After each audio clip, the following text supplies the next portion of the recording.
Alright, we're currently starting live with another episode of Castleburn. If y'all will give me just a moment, I will have the cameras back in sync and you'll be able to see everybody rather than just like the bottom half of our faces. All the glorious man beard and. That's where the important stuff is. Oh, yeah.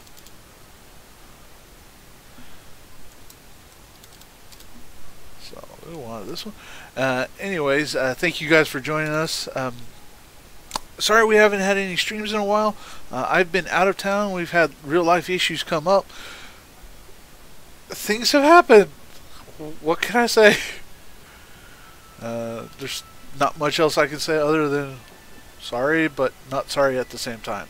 So, anyways, we're going to go ahead and start in. I'm going to let John be our GM tonight. He's going to be taking us into a theater of the mind kind of game.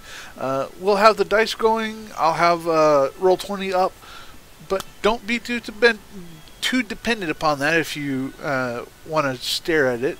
Think of it more as kind of a we're goofing around kind of thing, because we kind of are. That's what D&D is all about. It's just goofing around, having fun.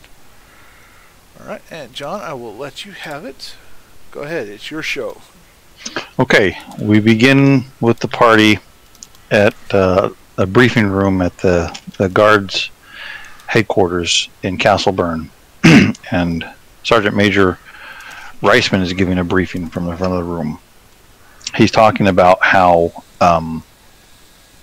there's been a rise in vampire dust use in Castleburn. And so they've set up a buy with some of the dealers for you two, Alphonse and Brock, to go undercover and try to buy some vampire dust from the dealers, and then try to infiltrate the gang and try to join them so that you can find out what the source of the vampire dust is. So you're supposed to meet with them in a specified alley shortly after midnight, the day after tomorrow. That's when the purchase is set to be made, and they give you the 50 gold, which is supposed to be the price of the vampire dust, and they dismiss you. And then on the night in question, you show up outside the alley. How do you proceed?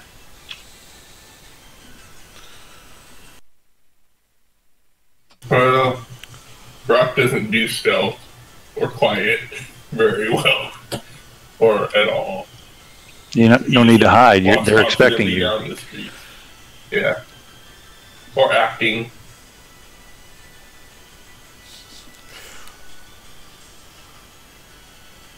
Well then, my friend, let's see what we can do by at least trying to cover our backs while we walk towards the deal, as it were.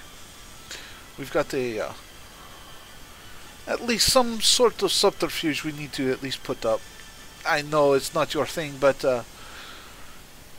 can we at least please maybe try to be sneaky about it? Sure, bro.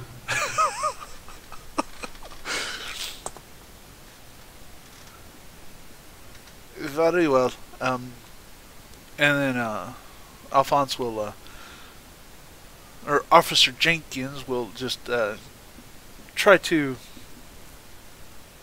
not act officery and try to look nonchalant as much as possible and head towards the meeting spot. Scouting out as much as I possibly can. He does want to know various avenues of attack and so on, any possible ambush spots, stuff like that. Okay, so the alley that in question is about 100 feet long. There's a street on a main street on the one side that you're entering from, and then a main street at the other end of the alley. It's about 15 feet wide, so three people can stand, three abreast in it, and on each side of the thing is a 2-story tall building. and it's dark because of course it's after midnight, but there is a full moon, so there's enough light to see by.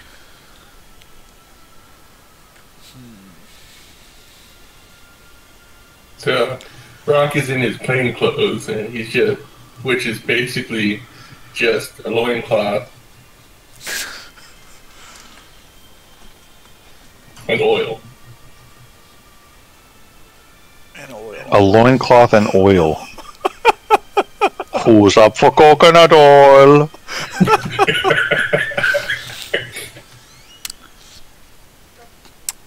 And whatever the medieval equivalent of sunglasses are. You can have sunglasses. I don't care.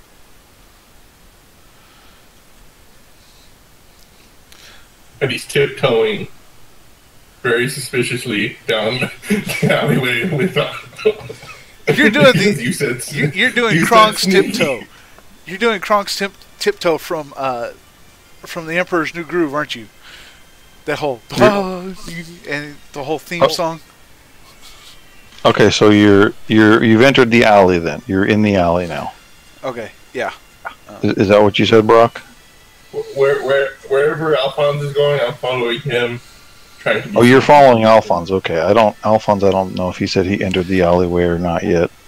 I want to see And if not there's any. doing I said you guys started just outside the alleyway. Okay. Yeah.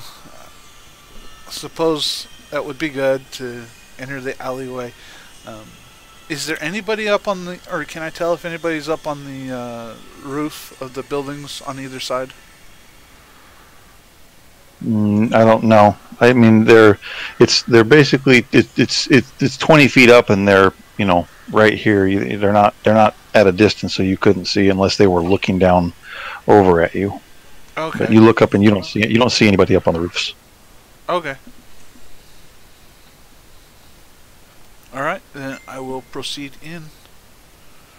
Okay, so you enter the alleyway, and Brock, you specifically said you're tiptoeing suspiciously. That is what you said, right? Yes, unless Alphonse notices and does something about it, this will continue. Alphonse can notice if he wants to. Alphonse is face palming as hard as he can. It's all right, Brock. You don't have to tiptoe. At least not like that. Quiet, bro. Okay. But okay. Should I not? Okay, so you see about a third of the way down the alley, about 30 feet away from you, you see two men kind of dressed scraggly and kind of shifting around and looking both ways. And as soon as you enter the alley, they notice you, and they kind of look at you and try to size you up. And then they think they recognize you as the buyers, and they wave you over hurriedly. I would hurry over, trying to make sure Brock is following as suspiciously or not suspiciously as he desires. Brock is confused and has assumed that he was doing the wrong thing and is now just walking normally. Okay, that's perfect. Alphonse is a lot more relaxed because of that.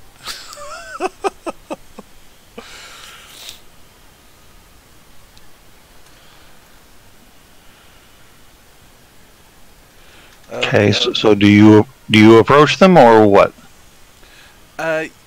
Yes. What? Can I size them up? Figure out what if they're hiding any weapons, or is there an air of magic about them or something? Well, they're both males. They're two humans, and they're both wearing daggers on their belts. I mean, how do you want to know if they're hiding a weapon? That would be more perception to see if I could spot maybe a bulge here or there that they're accidentally hide or something of that nature. That's how I would rule it. Okay, well we could roll it, but they're not hiding any weapons. They've got daggers on their belts. That's what they're armed with. So Okay. there's nothing to perceive. Okay. And as far as magic, you don't know if they're magical or not. Okay. That's fine. So you stand there and stare at them. No, I will go over towards them, trying to keep an eye out on, see if there's anybody trying to sneak up behind us or something. Keep an eye out, basically looking like I'm a buyer trying to get a hold of stuff.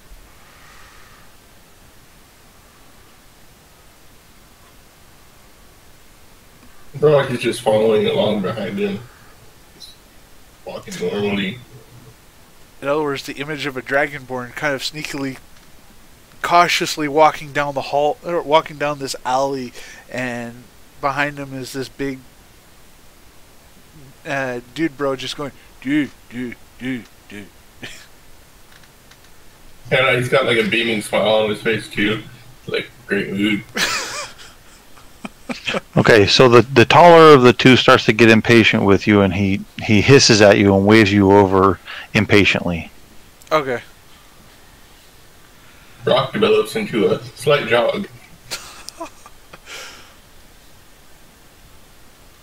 Okay, so you arrive in front of them, and they say to you, "Where's the money?"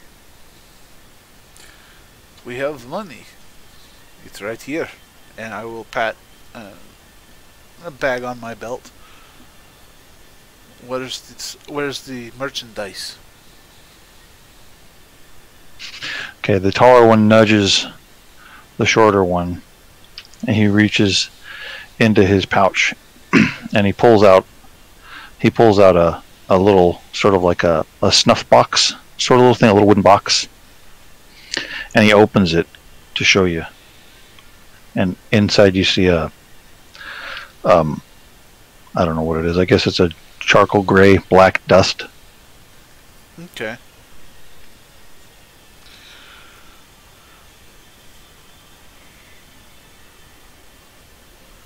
This is real stuff. Of course it is.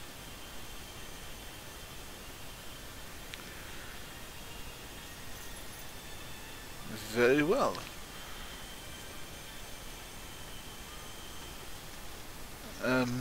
Can I investigate it to see if it's real stuff? I don't entirely know how in the world I would rule that one.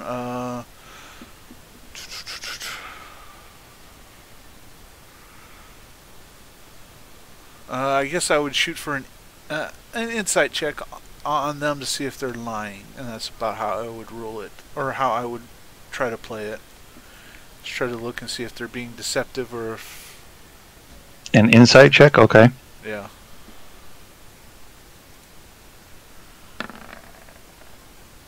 That would be a total of 20. You're certain they're telling the truth. Okay. That's my first. Nice roll. Yeah. Yeah, you're certain they're telling the truth. Okay. Our objective was to infiltrate the gang. That's your secondary objective. Your first objective is to make the purchase, because that's obviously that serves as evidence that they are in fact selling this stuff. And then the secondary objective is to try to make overtures to join in the game, like as though you want to start selling the stuff yourself, okay, so that you can get into the gang and find out the source of where it's coming from and eventually terminate it. Okay. Okay. That's the overall objective of this operation. Okay. In that case, I will pull the bag off my belt and we'll offer it to I'm guessing the larger of the two, since he seems to be in command. Okay, he'll snatch it away and open it up and turn aside from you and look inside the pouch. Did you hand him 50 gold? Yes. Okay, he'll count it, and he'll kind of breathe a sigh of relief, and he'll nod to the other one, and he'll hand over to you the snuff box full of the vampire dust. Thank you very much. This is pleasant pleasant deal.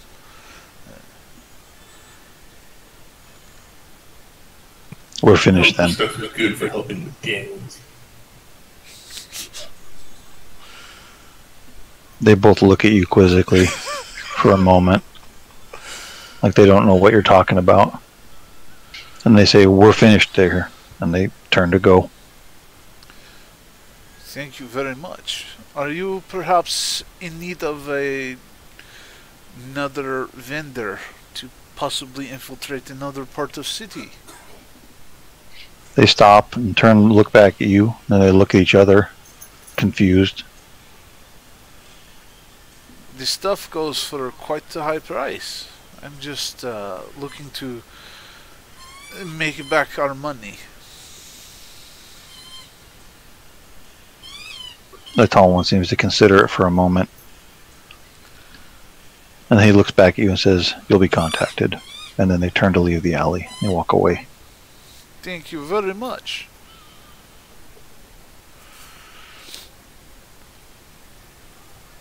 Okay, so the buy has been successful. And you guys return to HQ, and you turn over the vampire dust, and they test it, and they determine that it is in fact the genuine article. And so you start to build the case, and then a few days later, you're in the briefing room again, and this time a meeting has been set up through the underworld contacts that the city guard has with the drug dealers for you, the two of you, to meet at their hideout to potentially be initiated into the gang in a couple days. So, I have a question that would be fun to work out and decide on what the answer is. What does vampire dust do for someone who uses it? Like, what is the point of having it or using it? Is it a drug? If it's not a drug, then what does it do? hang on. It's okay. This is what it says. It's used mostly by alchemists to create powerful potions. Necromancers are known to use it in their rituals. However, it's banned because someone figured out how to use a small portion to get high. This got sold on the black market a lot. Okay, so something fun. What are the side effects of this thing? The only side effect that I know of is some of those who get high claim that they see the ghosts of dead relatives. We should come up with something better than that. Maybe if you OD on it, you go into some sort of blood frenzy. Okay. For a short time. Sure. Well, it would produce a frenzy effect anyways, because it's going to flip your mind out. You start seeing stuff. And the more addicted you are to it, the more gaunt and hollow looking you are and paler you are. Sounds fine to me. Okay. It's canon now.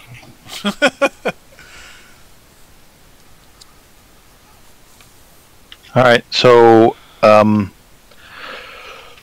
few days later, late at night, you arrive at the address that you were given for the gang's hideout, and it's you see a masonry edifice, an old crumbly masonry. There's one small door on the front at the street, and then there's a large next nearby. There's a large double doors like for like loading cargo. It's an old disused warehouse. There's an alley that leads around the side to the back.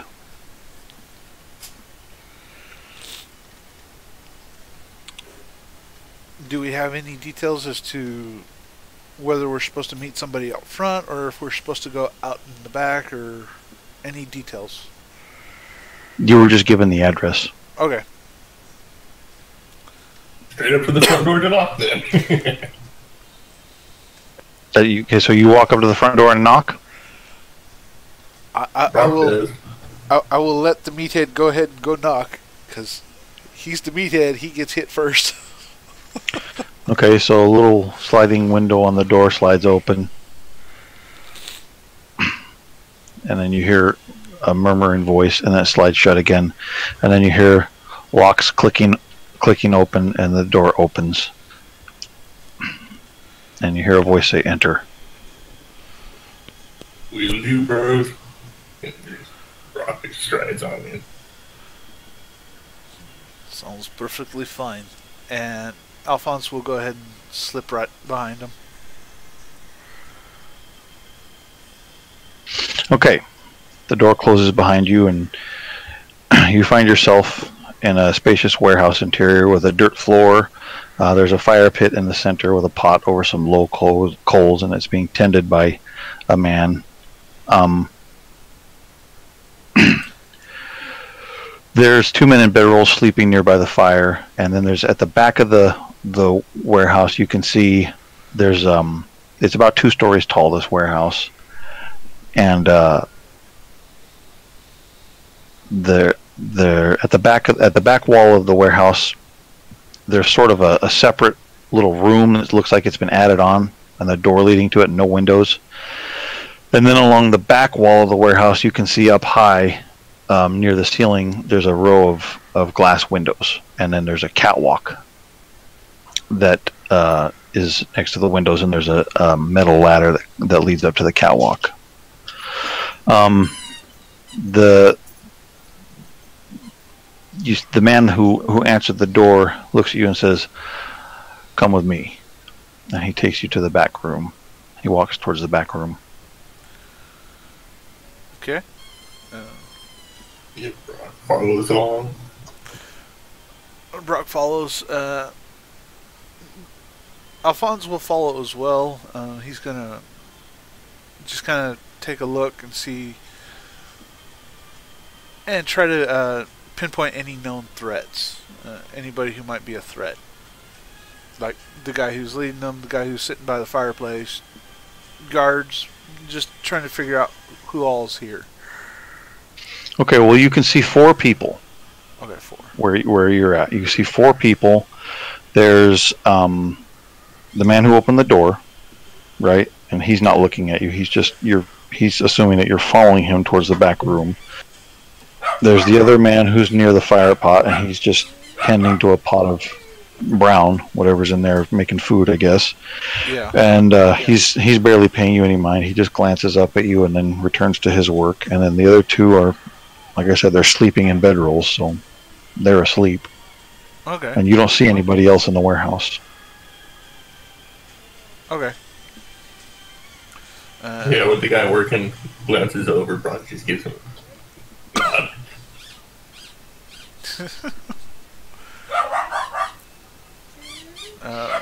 He disregards you. He doesn't pay you any mind. His mind is on his task, and he doesn't know you or care about you. Brock doesn't care. That's just what he does. Okay, so you arrive at the back door, and your escort opens it and gestures you to enter. Thank you very much.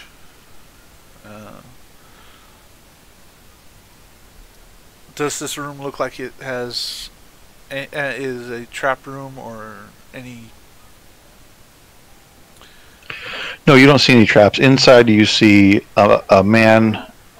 He's not finely dressed, but he's a little better dressed than the rest of these men that you've seen in the gang. Sitting in a chair at a table, and then standing behind him is an enormous guy, bigger even than Brock, big old muscly guy, holding a big wooden club. Look, he has better gains than you do, Brock. Awesome. We should swap some diet tips and some workout regimens.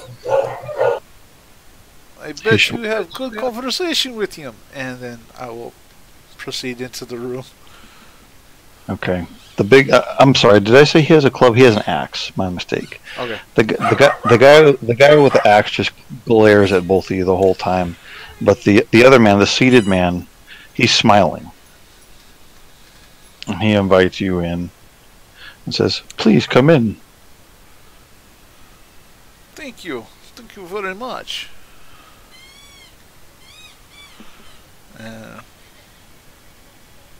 Al will take a Nice seat. you got here, bro. What'd you say? I said, nice place you got here, bro. He smiles. The man behind the table smiles and says, "Thank you.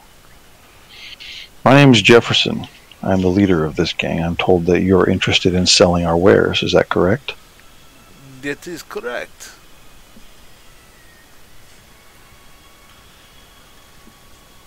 Brock just nods along with whatever Alphonse said. He looks at you both and he says, "Do either of you have experience in selling these sort of wares?"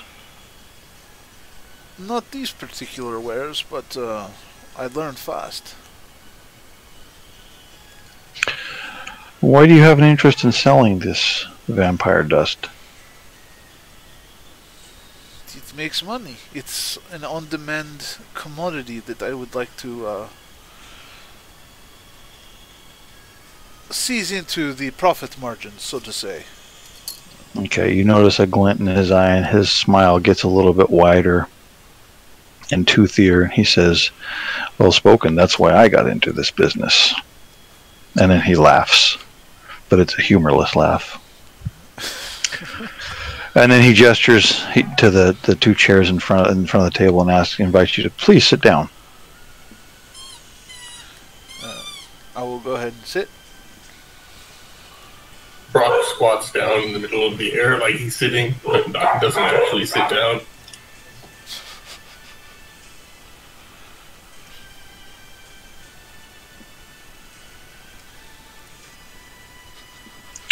So Jefferson stands up and he says, "I admit that I was surprised by your overtures to join our organization, but pleasantly surprised. See, we're looking to try to break into selling in the richer parts of the neighborhood, and we haven't had much luck so far. They're more heavily guarded than the poorer areas of the docks where we've been operating so far. I wonder if you think that you'd be able to successfully sell our wares in those more affluent districts."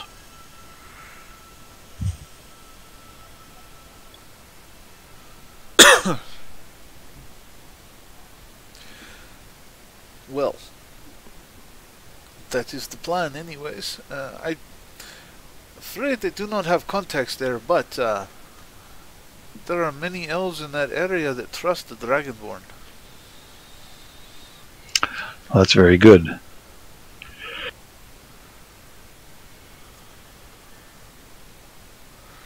I had a good conversation with the dude who had Golem up there once. Yeah.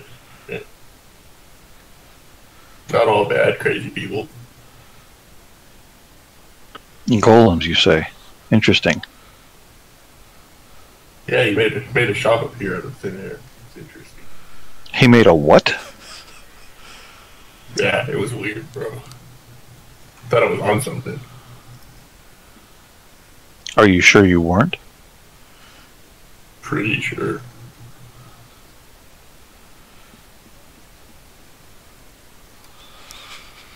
Didn't really try to keep myself clean, protect this pristine muscle here. I'm sorry, did I already tell you this guy's name? Did he introduce himself? Did I miss that part? His name is Jefferson? Yeah, right. Okay, yeah. He said, "Let me introduce you to my bodyguard. This is Mad Eyes Vladik," and he gestures to the large man standing behind him. He says, "He's sort of the main enforcer in our group. He deals with problems that our other associates are unable to deal with." Pleasure to meet you, bro.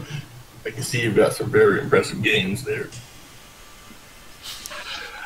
He glares at you for a minute, and then he recognizes that you're the type of strong man that he'd like to battle with, and he smiles a smile at you that's full of malice. You want to have a bout later?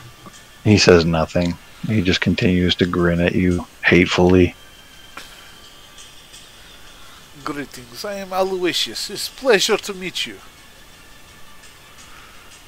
Aloysius. Yes.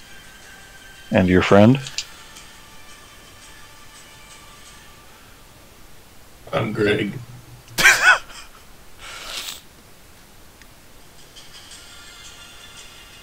Aloysius and Greg. Pleased to meet you two. Pleased to meet you.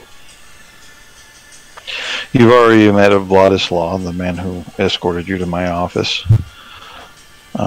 There'll be time to meet the others later. That sounds very good. For now, I think we can do business. And then he calls out to the room, says, Vladislav, come in here.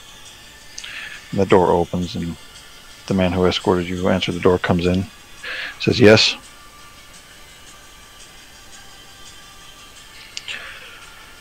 And he says, give these men two packages of vampire dust to sell in the richer districts, and see them safely out of here. And the guy says, yes, sir. And then he scuttles away to go get the stuff.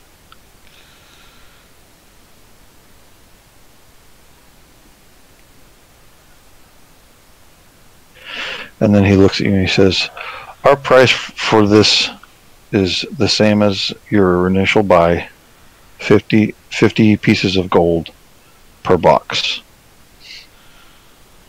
If you can sell it for more than that, you can keep the surplus to yourself. Ah, but the 50 is yours. Very well. Well, we did produce it after all. True. Very well. Considering the price he's given us to sell it in, probably make a pretty good markup anyways. That's what we're hoping. Global idiots really know what this stuff is worth. Very true. That's our hope as well.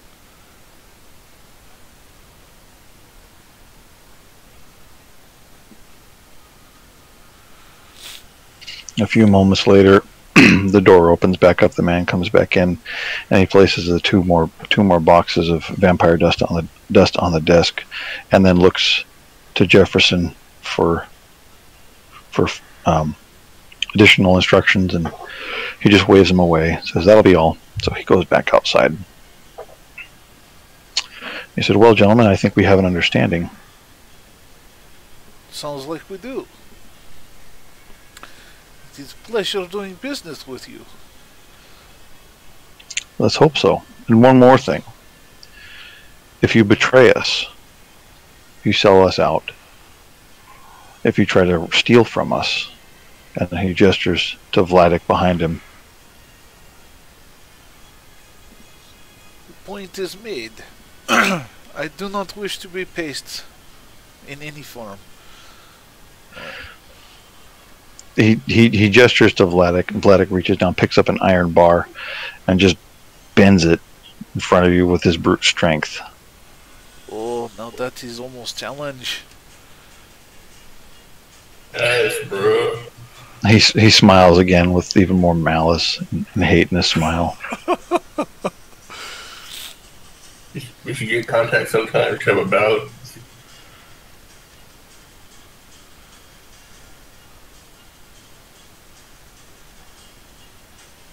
You have bent bar. Can I see for a moment? What did you say? You have bent bar. Can I see it for a moment? Vladik drops the bar on the ground and kicks it over at you. Al will pick it up and attempt to unbend it. This is okay.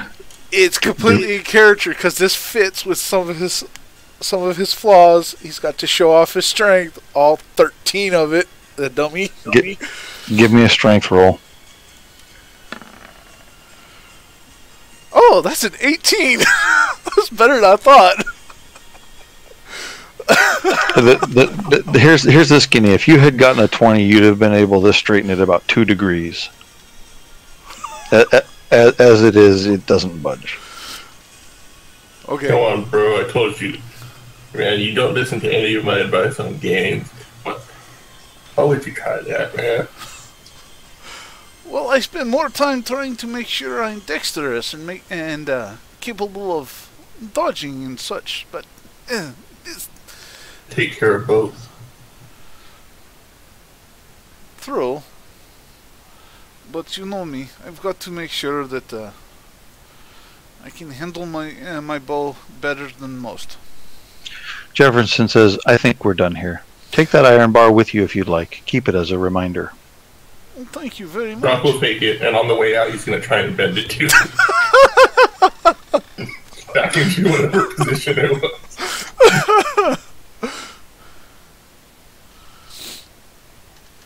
Are you doing that right now?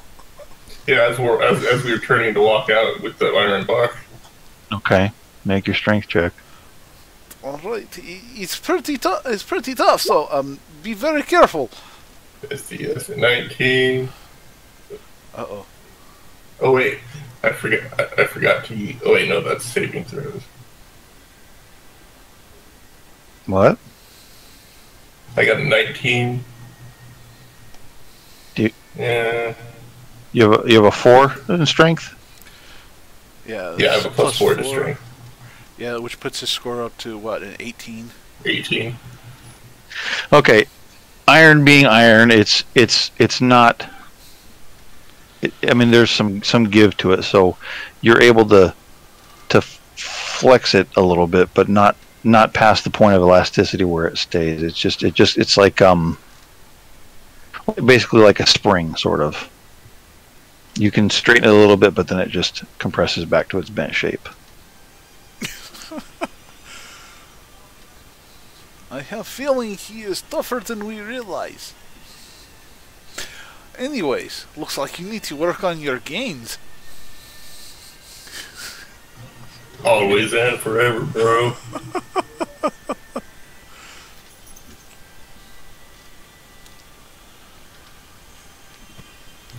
Yeah. Vladislav will show you around out. his neck. Okay, Jefferson says Vladislav will show you out. Have a pleasant day, gentlemen. You too. Have a pleasant day and evening. You too, bro.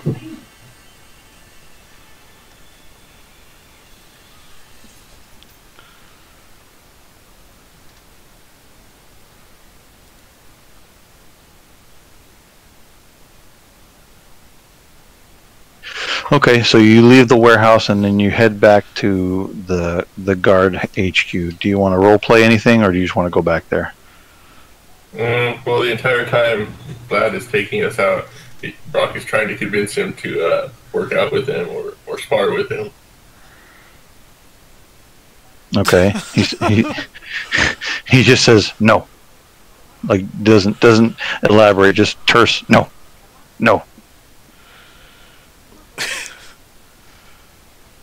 It's okay, Greg. Looks like he has other things to do. Don't worry. One day I'll convince him.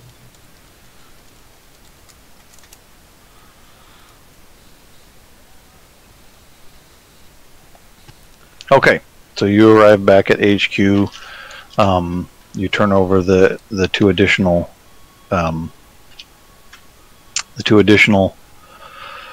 quantities of vampire dust, and then you make your report. Do you want to role play doing that, or no?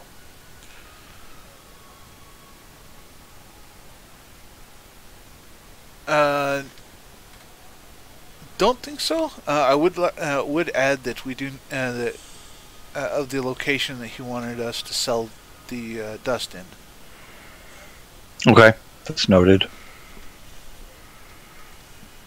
And I show the guy we're giving the report to the iron bar and my inability to bend it. It's okay. Okay. It's okay. He's obviously using something that's not natural. He ain't got no natural gains in that man. You realize he could just be ogre.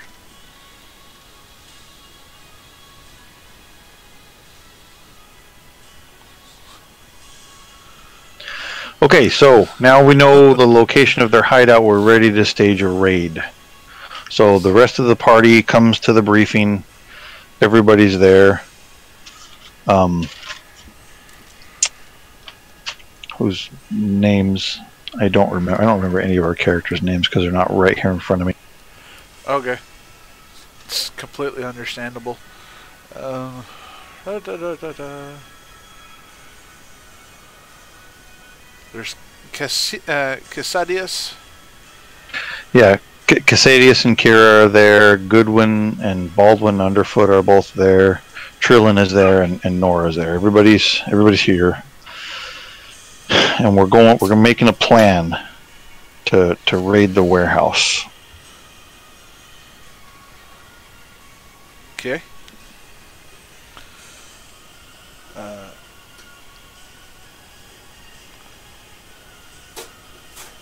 So Sergeant Major Reisman goes over the plan, and he says, from the intelligence that you've gathered for us, we know that there's a locked door in the front, and then there's windows in the back. Those are our two potential points of entry, correct? I do believe so. Sounds about right to me, bro. Well, then I think we'll divide our forces into two teams. One will go in the back, and one will go in the front door. Two teams of 4. That sounds like it would work well. Have we had constant surveillance on this warehouse? I don't know if they decided to move after we left. We have somebody watching the place. Good.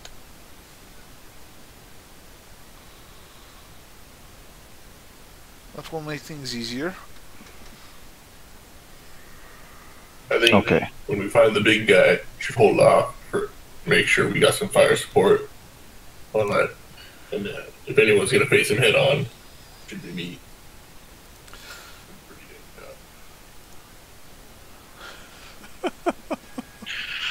I think you should work as a team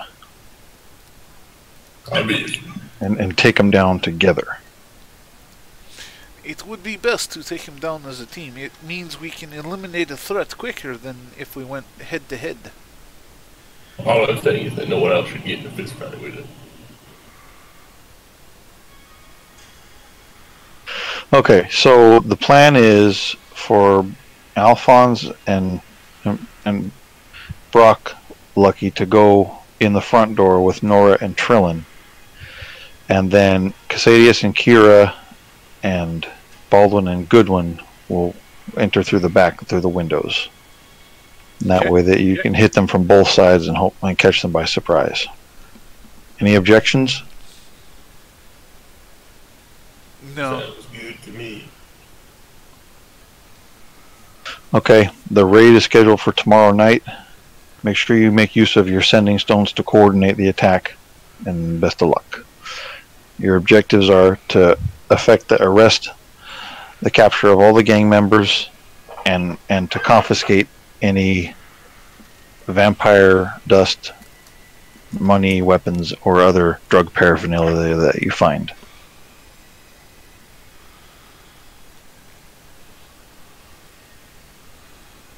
Roger that. Any questions?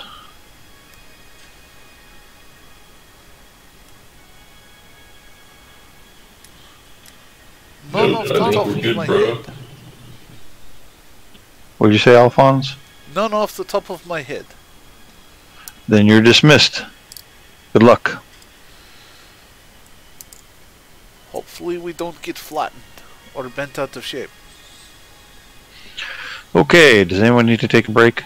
I know we've only been at this for like 40 minutes or something. No? I'm fine. Yeah, I'm good. Good to go? Yeah. Okay. All right.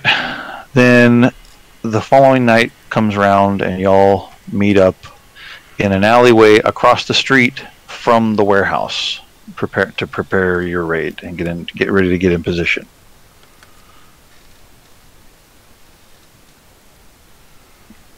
So, do you have any last words or preparations or anything? No, just the usual Brock trying to convince people to come to his boot camp. The last minute before we head out or head into the raid, I'm going to cast protection from good and evil on myself. Okay. Do I need to do anything for that? No. That one just oh, it's concentration as well. Okay, that's fine. But it just grants protection for me against certain creatures. Okay. So that's it? Yeah. Makes it to where they have to roll at disadvantage. I can't be charmed by them or some and stuff. Stuff like that. Yeah, let's go ahead and cast. Boom. There we go. 3 spell slots left.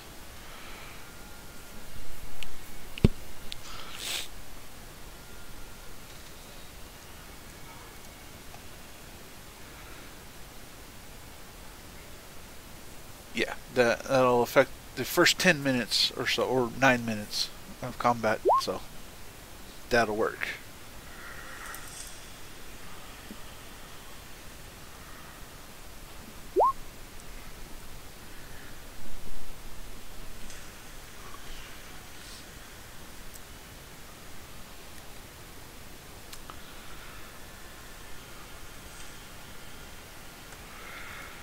And just for the heck of it, right before we go in, Brock does his jumping jacks and push-up routine that gives him the ability to speak with animals for 10 minutes. Because why not? Good deal. Okay. So the 2 hobbits and the 2, what are they called? The devil people? Tiefling. Tieflings. Okay. Yeah. Those 4, they head down the alley around the back side of the thing. And their plan is to climb up the wall and enter through the window. He's gonna want to have his little turret thingy standing in the window, just going pew pew pew pew pew pew to everybody he sees. Because I know what Kylar would say. He would want his little cannon sitting up there, just going pew pew pew pew pew pew.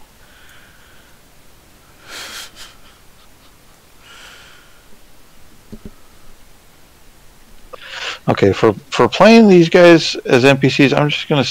I mean, yeah. I don't know how the spell crap works. Like, I was looking at their character sheets earlier yesterday and today. Like, I will never play a magic character. This is just ridiculous. So, I don't know how. What is anything? What happened to just roll the thing and you either hit or you miss? So here's my suggestion for how to deal with them. Everything that's not engaging me and Alphonse does not exist, and it goes one way or the other. You can just roll a dice and see how the battle is going for them. That's what I was going to do. Something like that. Yeah, that's usually not getting involved in all the mechanics of this stuff.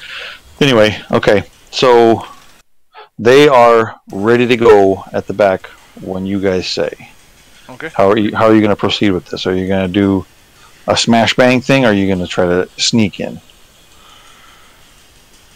I would recommend sneak, but what does Brock want to do? Well, I mean, if you want to sneak, you can sneak in first, and then give the signal, and then I'll bust through the door while you're in the midst of it. Okay, I think the best option would be, in this case, Brock, go ahead and bust through the door. I'm going to sneak in behind you and go from there. That way. Wait, what's going to happen? Brock's going to bust down the door and he's going to come in behind me. I'm going to come in behind, hopefully letting Brock gain the aggro of everybody else while I sneak in and see if I can't pew pew people from a distance. You know what? I made another mistake. Okay. Okay. I should have mentioned this before, but when you, and this is the benefit of doing it the way that you guys did, infiltrating the base and sort of doing the subterfuge thing, you would have noticed on entering or leaving that there's a bell alarm rigged up on that front door. So if you open the door, it'll trip a bell alarm. Yeah. That'll alert everybody. You would have noticed that. I should have pointed that out to you as you were entering or leaving, but I forgot, so I'll point it out now. Okay. That's I okay. expected there to be an alarm because I expected to just barrel straight through the door. Yeah. Okay, so you're going to blast your way in, and then Alphonse, you're going to sneak in behind him? If the door is How's that gone, gonna work? I'll probably sneak in behind him. Mostly, me sneaking in behind him is letting all the attention go to Brock, and I go unnoticed by everybody else. I'm not. But then if there's I'm a not bell, seeing that. yeah, if there's a bell ringing off anytime somebody walks through the door, then that's okay. Like, if we want multiple angles of attack, like flanking them and stuff, then probably you go in and like you're gonna go talk with them inside there, and then Brock just busts through the door and starts beating people down. Oh. And that's the signal for the people up on the windows to start shooting. No, I'm leaning more towards letting you go in first, and I'll flank you, guarding your flank, and just making sure that you're covered at least on a ranged position, and then we signal them as soon as we enter the door, so that it's kind of simultaneous. Okay, so here's my plan then for reaching, and you can add on reaching. whatever you think to this. I'm going to get like a 20-foot run up, and I'm going to requisition like a big metal shield. I'll just have on my arm, and I'm just going to ram straight down the door. Okay, so you're carrying a big metal shield, and you're gonna like battering ram the door down. Yep. That's how you're gonna initiate this action. Yep, I'm going to rage, so I get an advantage on strength checks. The batter the door down. Oh God. Okay. Okay, and I'm clear about this plan. If anyone wants to stop it. No, actually, that's decent for getting all the attention. actually, the people, the team, the Bravo team in the back, they actually think it's a good idea. It's a good plan to catch them off guard and sort of like shock and awe them. Yeah. Plus, I take half damage when I rage, so. Yeah.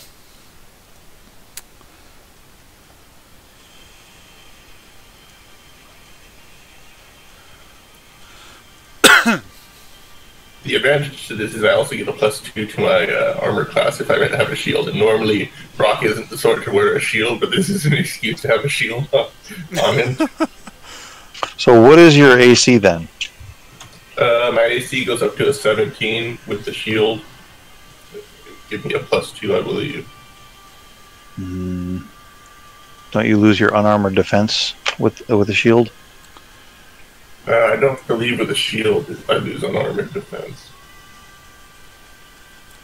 I'm pretty sure I've seen people using it like that, but I can take a look into things. I'm pretty sure a shield is exclusive. Let me go find it. First level, when you are wearing no armor and not wielding a shield, your AC equals 10 plus your dex plus your wisdom. Oh, wait a minute. Okay, never mind.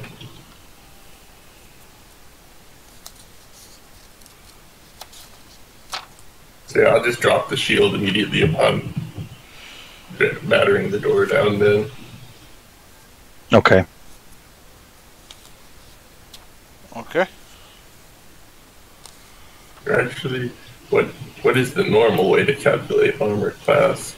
Armor class is usually 10 plus dex plus armor, unless you have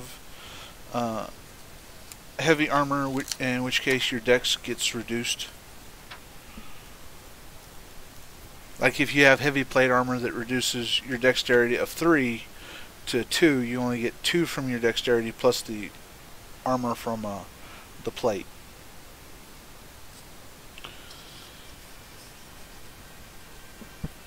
So I have a question about so I not only do I try to spread gains to people, I quite often talk with animals and try to get them to max their gains. And I'm wondering if I've made any inroads with the rats at the city. I have a correction here. I've actually got a barbarian character in another game, and the unarmored defense for the barbarian is while not wearing armor, your AC is 10 plus Dex plus Con plus any shield bonus. Okay, So I think there must be 2 different things called unarmored defense, or maybe I don't know. This game is so confusing. Yeah, because it says plus shield bonus for me too. So yeah, at least 17 then. Yeah, if you're a barbarian, you can use a shield. If you're a monk, you cannot. Sorry. Okay. So what about rats now? So I want to see if I can convince any of my rat bros to come join me in taking out this drug den. Gosh. Or my seagull bros.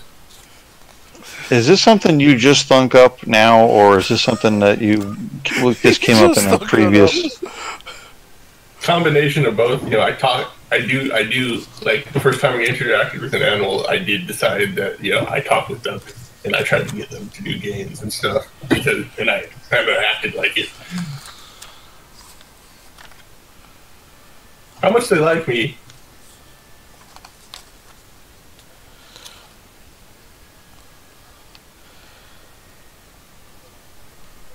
Plus they're dumb. So I mean, What nature?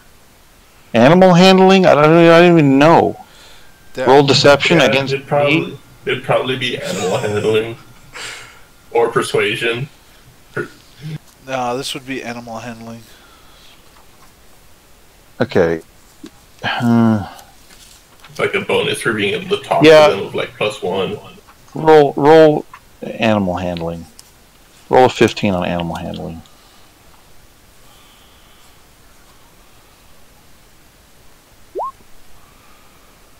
Nope. He's lucky because I feel like Okay. this would be funny. Apparently not. I'm not going to spend another lucky. Okay. They weren't into it. Sorry about that. You have a 0 for animal handling? Yep. Like even if I'd wheedled a +1 with you out of for being able to speak with them and knowing them. Yeah, sure. You can have a +1, sure.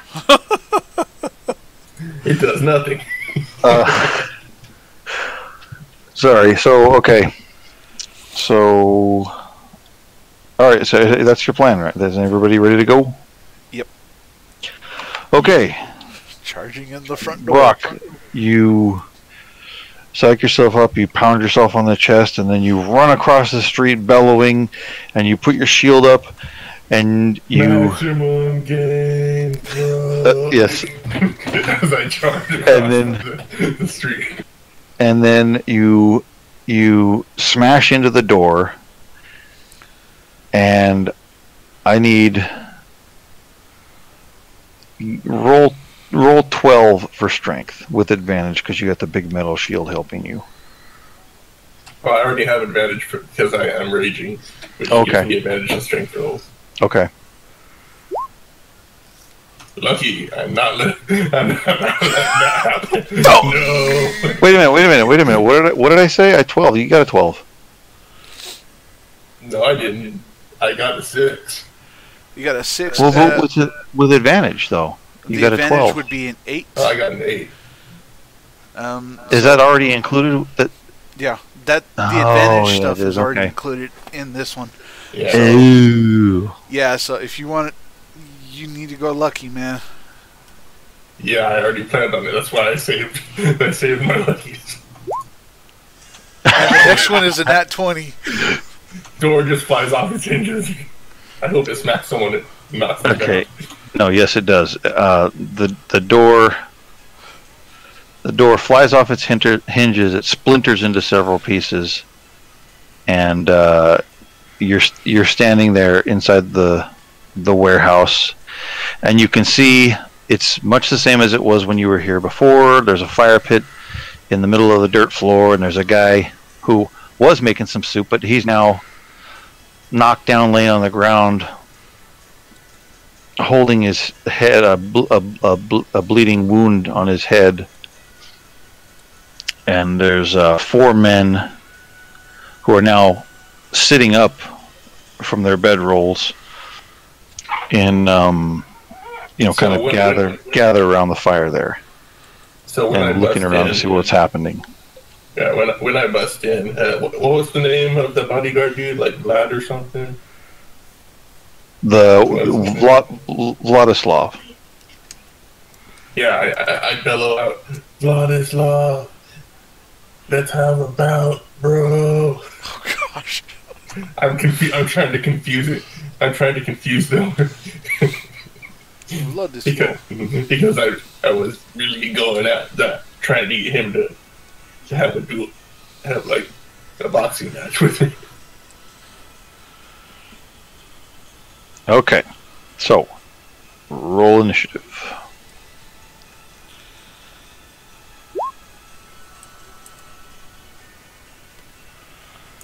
Oh yeah, I forgot. I got the character page sitting up. Oh hey, this is better than I did last time.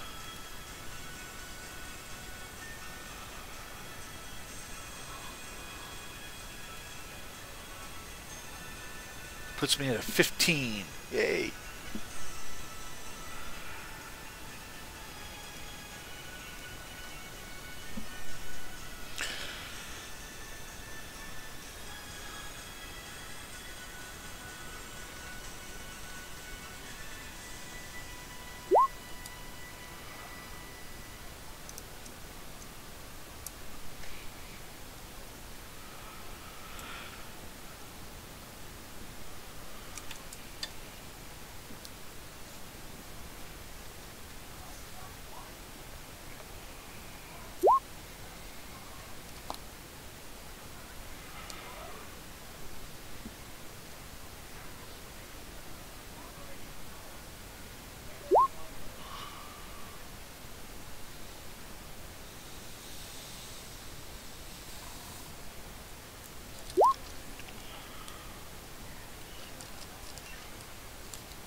Uh-oh.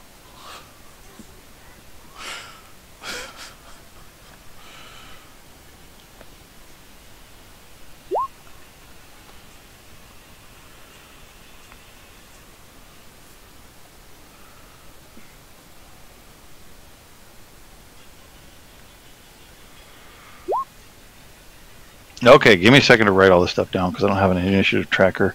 Okay. No problem. No worries.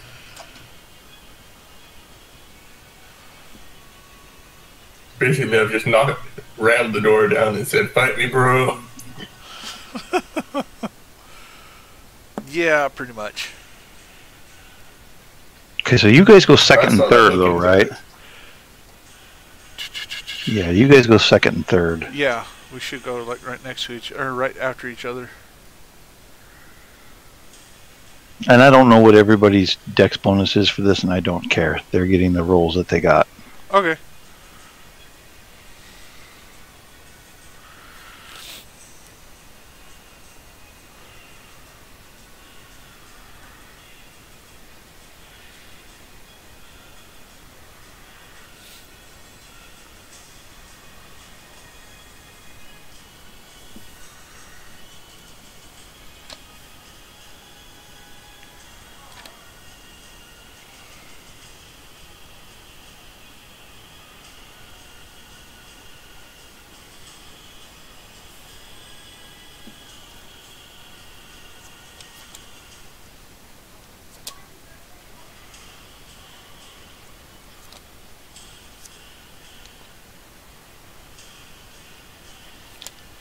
I'll be right back.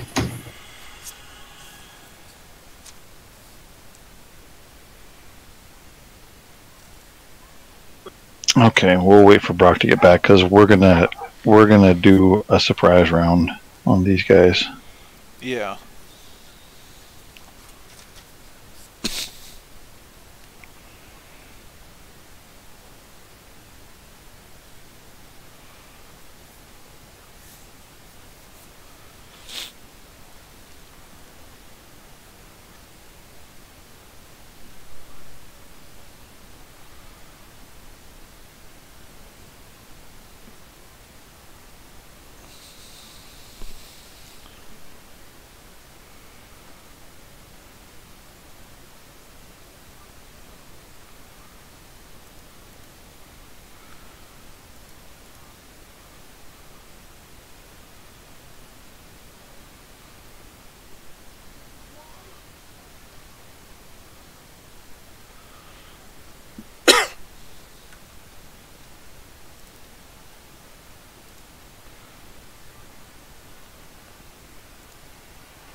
Oh, you're back.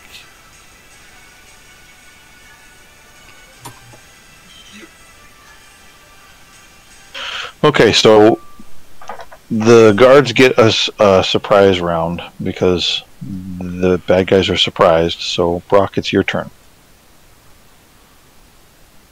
I'm just going to barrel straight on in and ram straight and ram tackle through or ram into the group that's gathering in the middle. Okay, so are you going to try to attack one of them or just walk and stand in the midst of them? Yeah, I'm going to ram into one of them and smack them. Okay, one of the ones that's seated, or the guy that you knocked down with the door. There's four that they were asleep in their bedrolls and they've just kind of sat upright and they're looking around at the noise. And then there's the fifth guy who was making the soup and a piece of the door hit him and he fell over. So like if I were to just go straight on from the door, who would I run into? You could any of those that you want. Yeah, so like the nearest dude, I'm just gonna run into him, and like if it's the dude on the ground, I'm just gonna kick him full force, and if it's the dude and if it's a standing dude, I'm just gonna pummel him, and then keep on shouting for Vlad. Okay, so all right, so the nearest one is going to be one of the ones that's seated. So you run in, and you kick at him, right? Yeah, I'll kick the chair over with like him in it. No, he's not. They're not sitting in chairs. They've been asleep and they've sat up in their bedrolls. They're sitting on the ground.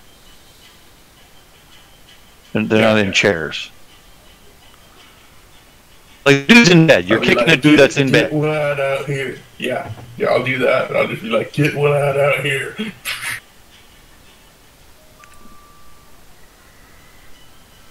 Okay, well, the guy that you kick happens to be Vladislav. So make your attack roll. You get advantage And when I because see you make it, a melee strike against a prone foe. okey-dokey. Although it's unarmed damage, but okay. Yeah, but I get 1d4 for unarmed damage.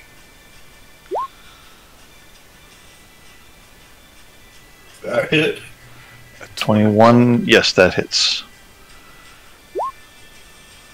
6 damage. Okay.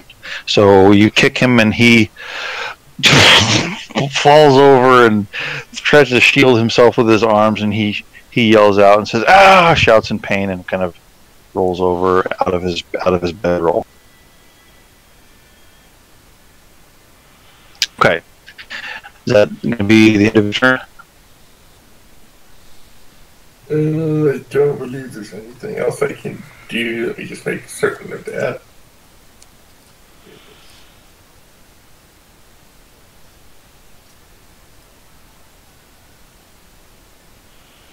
Yep, that is the end of my turn. Okay, Alphonse, you're up. What would you like to Or do? actually, no. What I want Never to mind, do Alphonse. is because because I made an attack on him. I'm just gonna try and grapple him just because I can. Can you do that? Yeah, I have Tavern Brawler, so if I successfully strike someone, I can as a bonus action try to grapple them. Okay. Do you need to roll for that? Probably. Yeah, it's a contested athletics versus either athletics or acrobatics, if I remember correctly. How great! I have training in athletics and +6 to it. Okay, so you roll athletics and the other guy rolls what? Either athletics or acrobatics, whichever one he's better at, he gets to choose. Okay. Does athletics count as a strength check? Athletics, yes. Then I have advantage on it. Okay, he rolled a 17 for his athletics check. I'm using lucky. Gosh, burn all the way through your lucky. Your rolls are pathetic! No. It's- Yeah, no, It'll be they a are. 14. Well, then I had advantage on the first one. Okay, you try to grapple him, but you fall down. So you're prone now. I get the better of the rolls with lucky. Yeah, he can pick whatever's the best. Wait, what? Lucky allows him to Yeah, take lucky whatever is overpowered. whichever roll he wants, which is usually the best. So out of those three, since the first one was at advantage, he got 12 or 14, 14 being the highest. His next roll is a 7 for the lucky. Okay, what is your result of your roll? He rolled a 14. 14. Okay, so your roll is a 14? Mm-hmm. Okay, so that's not good enough. So you failed to grapple him. Yep. Turn. Now is your turn done. Okay, Alphonse, your turn. Okay. He's still on the ground prone, right? Yes. They Okay. they all are. Like, well, yeah, they all are.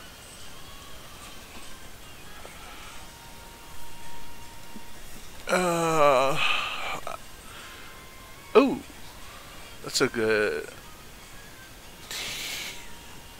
That's a good one. How many of them can I hit in a straight line and not hit Brock? How many can you hit in a straight line and not hit Brock? So where are you standing? Are you in the doorway? I'm going to come in the doorway and probably to the left of it. Okay, then you could potentially hit 2 in a straight line. Okay. Is one of them Vlad? Or Vlad? Yes. Vlad. Okay. Yes. That's perfect. Let me. The first one is Vlad. The second one's going to be Posey. Okay. That's a good name. Okay, so they don't have any. Stop calling it. His name's Vladislav. Okay, I'm gonna need them to make a dexterity 10 saving throw. Because Dexterity 10. Yeah, they need to beat DC of 10. Because I'm using my breath weapon. Okay, they both succeed. Okay. That's a terrible roll. They take 1 damage of lightning.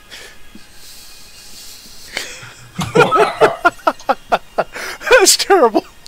Well, that's 1 additional damage. But yeah, I'll unleash with my breath weapon, and then they take 1 point of damage.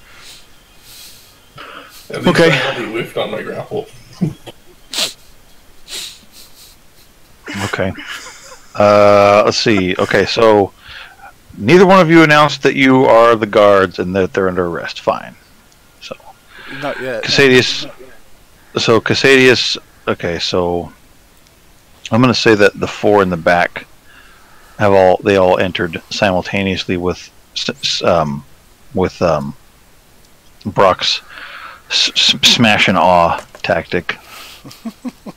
So Cassadius, I'm just gonna roll d20 for all of these guys' stuff, and if they do get a 15, they win because I don't care. Okay, that's fine.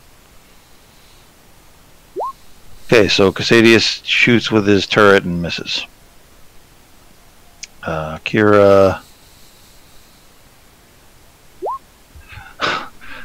throws a fireball or something and misses. Sadly, nothing against you, Zuri, but that sounds like you probably throw something and it would miss. A good one's next. He's not actually going to be able to attack this round because he can't get close enough, so he's going to hold his action. No, he's gonna move. He's gonna move up and try to close with the bad guys. But he won't make any attack this round. I will mention the bad option of throwing darts at people. Godwin doesn't have darts. Godwin doesn't have any of that stuff. Godwin has these things. That's a character choice. Okay, so Trillin's up. Trillin has like a bow and arrow, right? I'm not sure. Yep. She has. I'm a little bit more familiar with how her stuff's because it's not dumb magic stuff. I feel bad. I wish those guys were here to play their character because I don't know how to do that magic stuff. It's just confusing to me. So she can use a bonus action in her turn to make range attacks with a Kensei weapon, so she's able to pick 2 weapons that she's like got this Kensei training with or whatever. I'm gonna assume that her longbow is 1. Most likely. And let's see. Deal an extra 1d4 damage to the weapon's type until the end of the current turn. So she's gonna step inside, she's gonna use that thing, and then she's gonna shoot an arrow at Posey, the other guy that you tried to attack. That I tickled with 1 point of damage. So, do I just add her proficiency? No, okay, here it is. It's considered a ranged attack. D20 plus. She gets a +5. Okay. Yeah. No, wait, that's not that. That's not that. Okay. It should be. No, okay, here it is. It's a +5, 1d8 +3. Okay.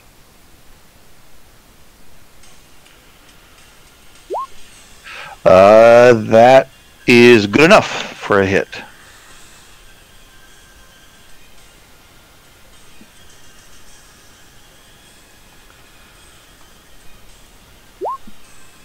Oh, so she does 10 damage. And then what did I say? She gets... Wait. It should be 10. She gets 1d4? Yeah, it should be a d4 added to that too.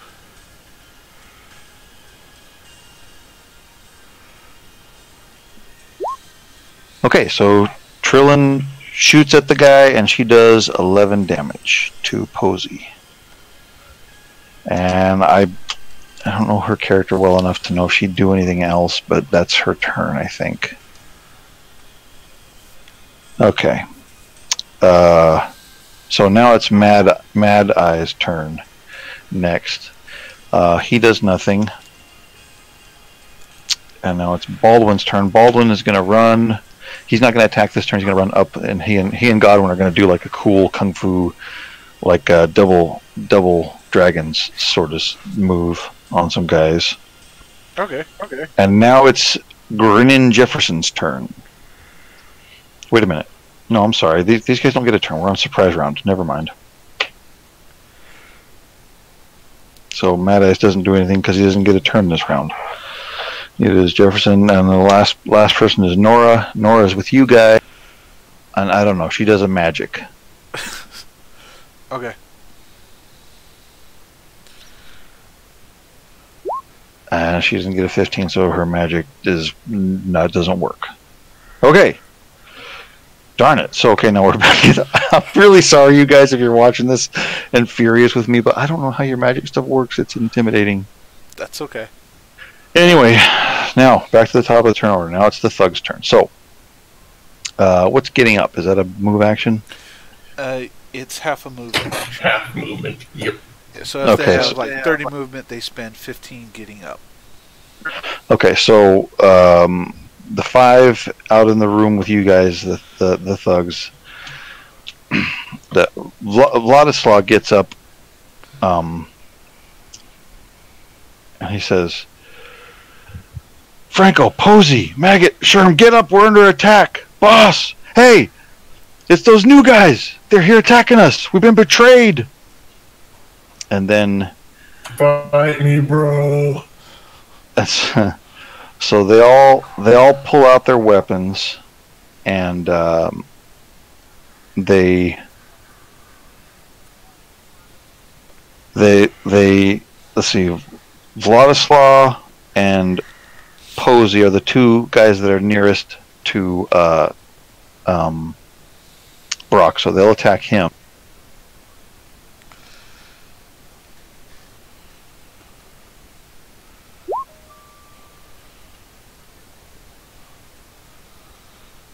No, I'm sorry, that's wrong. Vladislav and Franco attack him.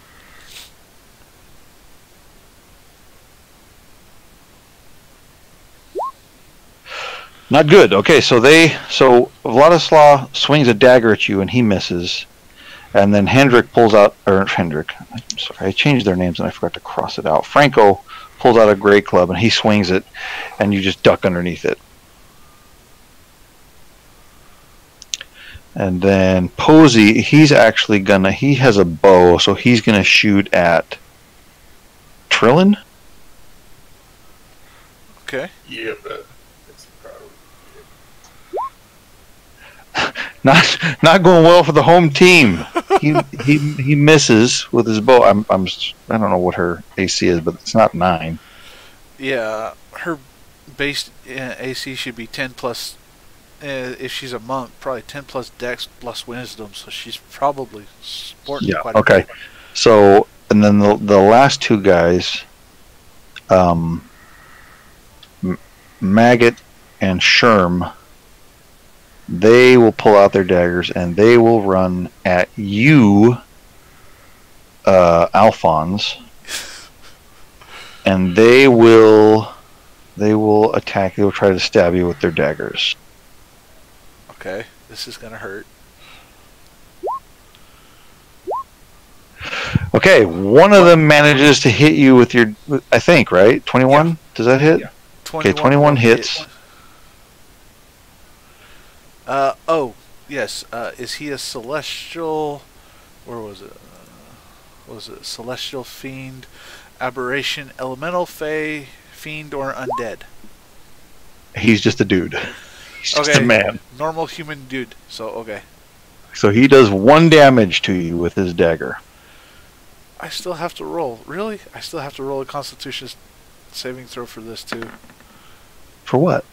My spell, protection from good and evil. It's a concentration for 10 minutes. I fail. So does that let you avoid damage or something? No, that manages whether or not my spell stays up, because I have protection from good and evil. Oh, so you have to roll to maintain the spell. Okay. Yeah. So if you get attacked, it like disturbs your spell. Yeah. If you get hit. Yeah, if you get hit. So if you get hit, okay. Yeah. So All I right. take 1 point of damage, but I'll lose concentration on my spell. Darn it! Oh well. Well, that was dreadful. So Brock, it's your turn. Here comes the trouble. So I slammed the mace down on Buff Dude's head. Wait, on Buff Dude. Who's Buff Dude? Vladislav. Isn't Vladislav the bodyguard bouncer dude? Man, no, his name is Mad Eyes. So now, then I'm yelling for Mad Eyes, and I don't really care about Vladislav. Oh, I see what his name is Mad Eyes Vladik. That's where you're getting Vlad from. Mad Eyes Vladik. Okay. I'm sorry. I get what the confusion is now. I have a Vladik and a Vladislav, so it's confusing. I'm sorry. Brock's bad with names, anyways. Yeah. No, you don't see Vladik yet or Jefferson. They're Yeah, not. so they're I'm not just here. yelling for him while I beat up his friends. Okay. So you got. Are you out of lucky? I believe I am. That's sucky. 3 times. So yep. All right. So yeah, that's a 7. So yep, nope. Or actually, if I thought for a second, I could have recklessly attacked and tried to get a 14. But oh well, doesn't matter now. Well, maybe next time. Okay. So you in a rage, you swing your mace down at Vladislav, trying to crush his skull, but partially blinded by your rage, you don't quite connect, and you hit yourself in the foot. And you deal. How much damage does a mace do? I'll just roll the damage. There we go. I deal 10. Ouch! half of 10 because I have I wasn't gonna be that mean, but okay. You take Okay. 5 damage from you. Ow. Are you gonna do anything else? I don't think there's anything else I can do, so I'm gonna say no.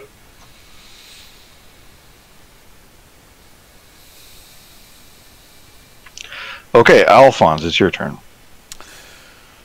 Okay. I'm gonna go ahead and aim on my bow. Is the guy that Bezak just tried to hit, is he within 30 feet of me? Yes. Okay. In that case, I will use my bonus action, and I will activate Planar Warrior, and I will attack that particular gentleman. Okay. I'm also going to toss Sharpshooter on that. So I'm going to take a -5 to the roll, which means I just get a normal +2. That's an 18 to hit. That hits. Okay. That means he takes 2d8 plus 3.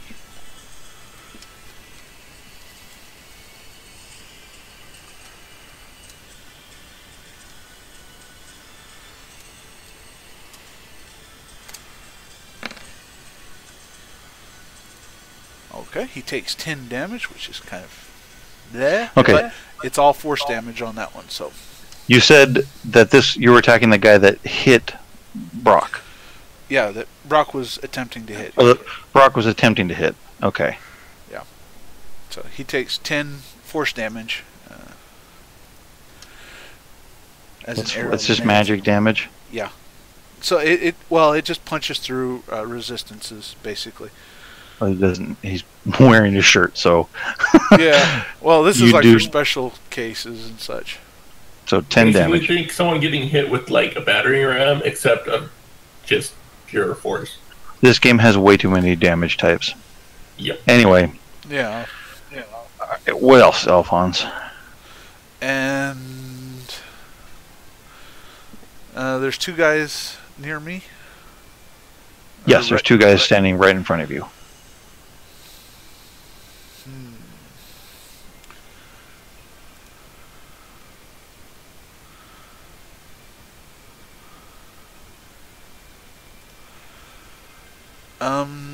I'm not going to worry about them. Okay. It's Casadia's turn.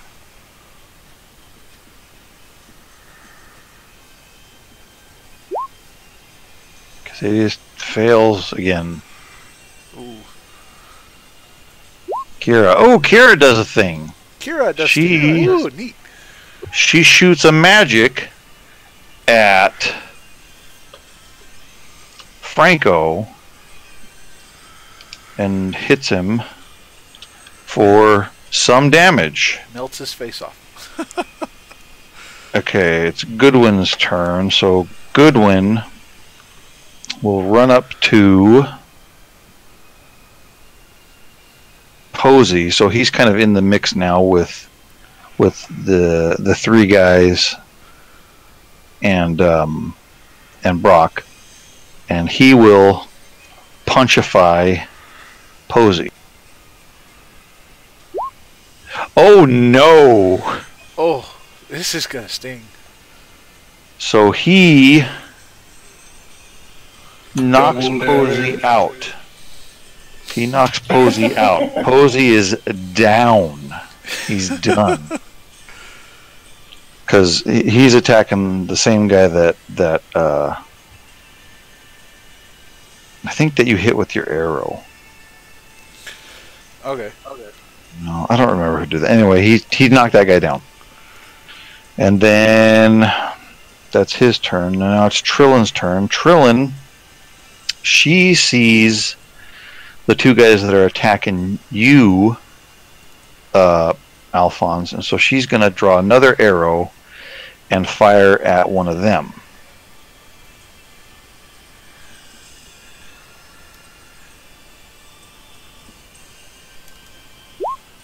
Oh, she misses. Okay. Alright. So now it's Baldwin's turn. Or wait, no, now it's Mad Eye's Vladic's turn. So the room, you remember the room at the back of the warehouse? The door on that thing is going to bang open and swing on its hinges and smash open. And he's going to stalk slowly out of the room with his battle axe in hand. Not saying anything, but just grinning that same malice grin. And he's going to walk towards the center of the room where Brock and Goodwin are. Oh no, something terrible has happened. Oh, that What's that? Don't worry about that. I'm trying to put an attack. I've been shot with hieroglyphics. My one weakness. How did you know? The simulation is breaking down. Okay.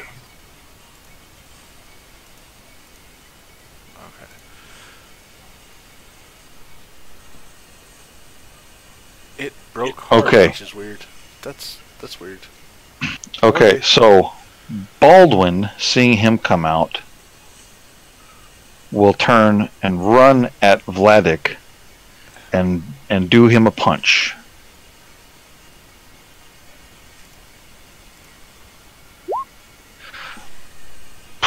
It's Kung Fu night, I guess. Go for it. It's Kung Fu. Everybody was Kung Fu So- fighting. So he'll do a punch, like a flurry of punch. He'll like punch him like 50 times, like Street Fighter mode. And yeah, and Vladik will go, and he'll groan and yell in pain from all the devastating blows to the torso. Okay, now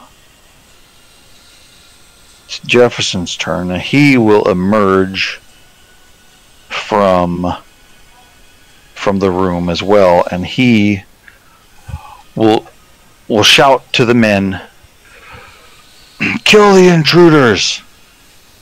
And then he'll take out his short sword and he'll swing it at Baldwin.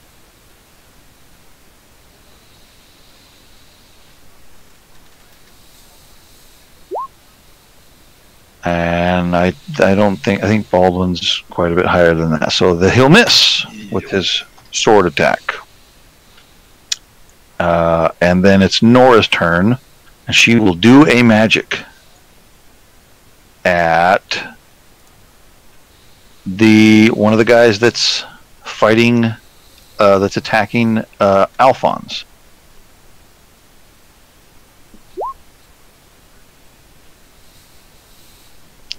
I bet these aren't supposed to be like. These are probably supposed to be some kind of.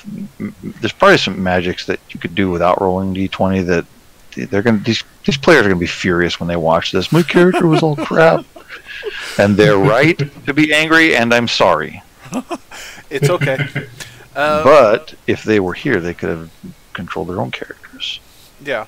Well, most of their most spells tend to be saving throws, anyways, which means the GM rolls or the one who is attacked gets has to roll.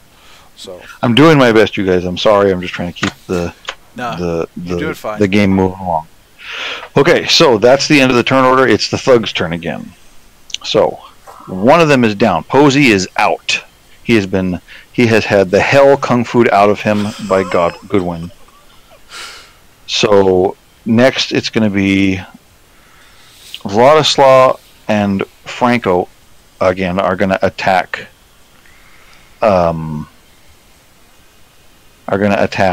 Brock. So Vladislav again is going to go with his dagger.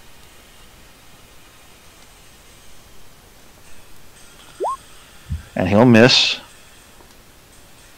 And then Franco's going to take another swing with his club.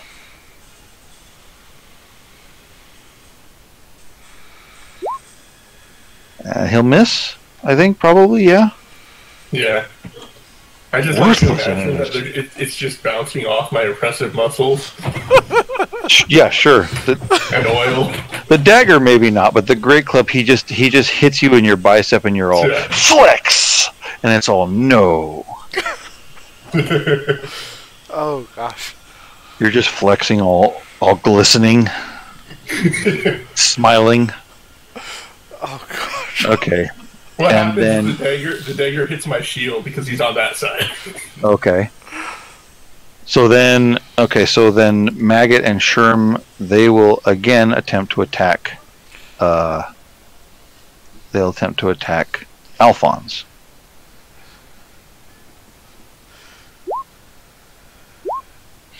Okay, they both, I guess, hit you with their daggers? Yeah, they both hit. My AC is 14.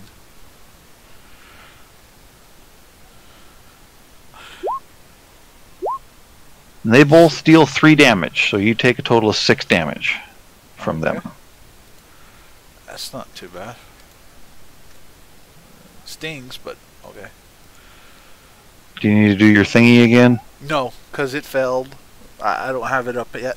Or I don't you lost it? Yeah. That's okay.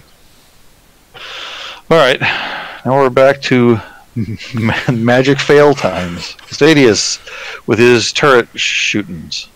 Can he do 2 things? Can he do turret shootings and also other shootings? If his turn make 2 rolls for him? He should be able to, but however you wish to track it to make it easier. You can just roll all of his attacks into like one thing, and then alright. Yeah, it's like one roll.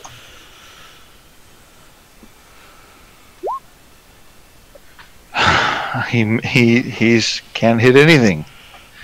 Kira's turn.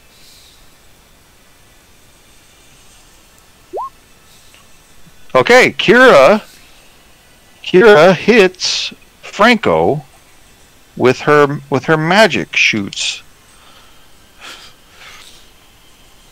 Okay. Kira did the thing. Kira did a thing. Okay. Yay. Well, it's Goodwin's turn. and he sees that Vladislav and Franco are still up, and Goodman sees that Brock has got Vladislav well under control, so he's going to turn and punchify Franco. And he is not able to punchify him. So then it's Trillin's turn, and she will continue to fire arrows at the guys that are attacking Alphonse. So she shoots an arrow.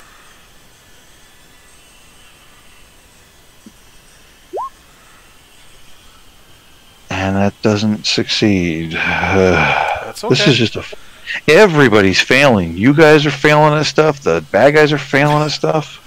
That's okay. All right. Now it's Mad Eyes Vladic's turn. And he turns and he glares down at Baldwin. And takes his great axe and swings with all his might at Baldwin. Oh no! Oh, this is gonna stink. Oh no! Are we doing critical for the bad guys on this or not? We're not, are we? This is more theater of the mind. We can just play this out anyway. Yeah, this is however you want.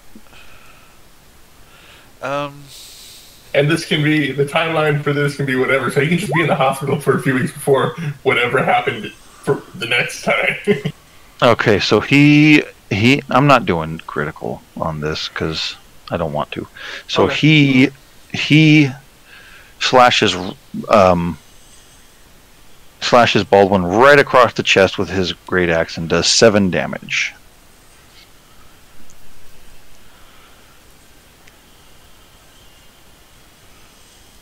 I'm not keeping track. I think he's the first NPC to take damage. I've been counting on you guys to take your own. I think he has 37, so that puts him at 30. They're a lot tougher than I am. Okay. So now it's Baldwin's turn, and he's gonna wince and grasp at his chest, and then he'll quickly recover and he'll punchify again.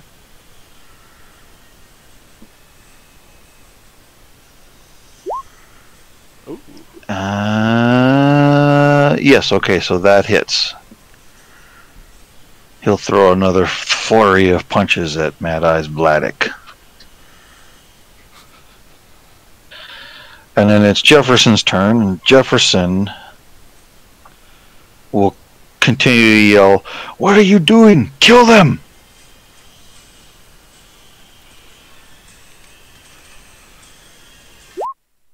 Okay, and he will also hit Baldwin. Uh-oh.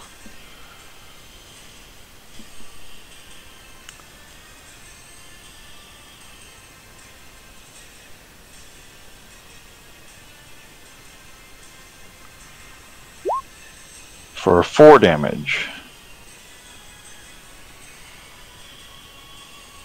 Okay, and now it's Nora's turn, and she will do a magics at Sherm, one of the guys that's attacking Alphonse.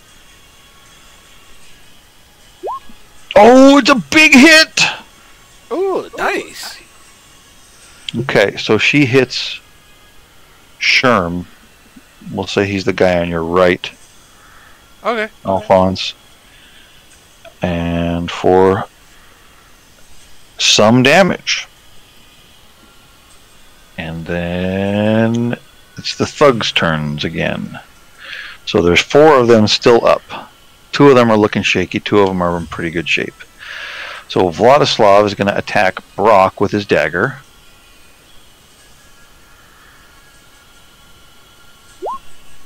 That's going to be a hit, I think, isn't it? Yeah, that's definitely going to be a hit.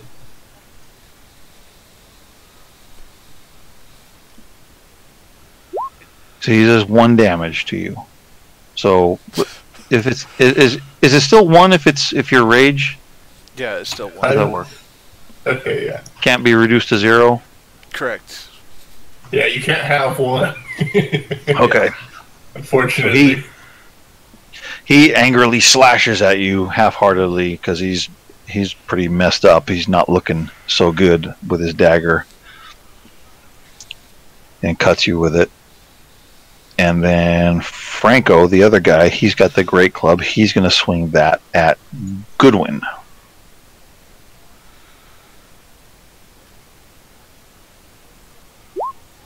And he will miss. And then Maggot and Sherm will both again attack Alphonse. Okay.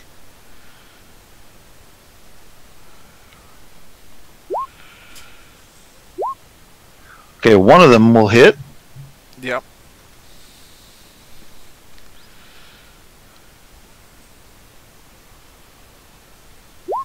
For 2 damage.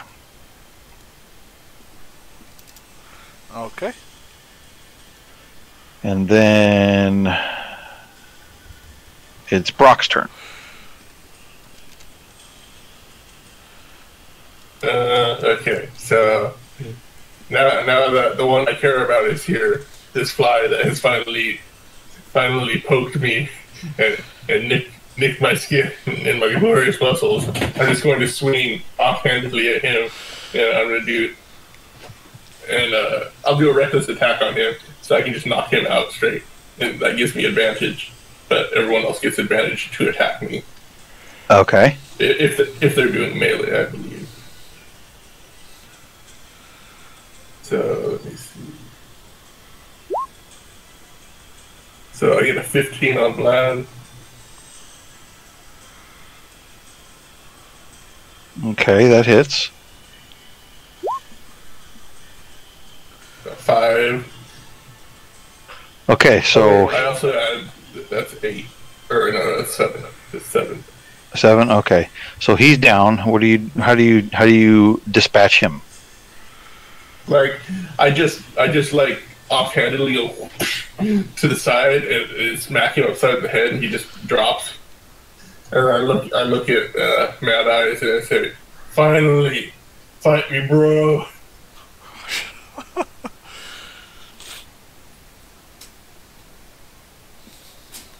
Okay, is that your turn? Yeah, and I just run straight up to him and run into him. Okay. So you've issued your challenge. All right, Alphonse, it's your turn. What would you like to do this round? Okay. I'm going to cast Zephyr Strike on myself as a bonus action. And I'm going to run from these 2 fools who are swinging at me with their knives. They do not get an attack of opportunity because I am Zephyr Striked. I am fast as the wind. So I dodge out of it. Okay. And I move 30 feet. Okay. Closer towards, or not closer towards, but more around to where they have to move all 30 feet to get to me, kind of thing. But I'm going to keep focusing in on Vladislav, the one we've been fighting. Okay, Vladislav is down. Okay, then you don't have to remember their names, man. Yeah. Just the other guy that Baldwin is fighting. Baldwin and Goodwin are fighting. Vladik, the bodyguard man. You can just call him the bodyguard man. Bodyguard man. I'll shoot him. Okay, so you're going to move. Okay, so Maggot and Sherm, they're in between you and him. So you're going to move kind of obliquely to the side, or how are you going to? Are you going to go around them and then towards him? Yeah, I'm going to go around them and towards them. They don't get an attack of opportunity because I'm fast as the wind, because Zephyr Strike is awesome. Okay, make your attack roll. And then I'm going to attack him with advantage because I'm going to burn that off too, because I don't know if I'll be able to actually maintain concentration. Because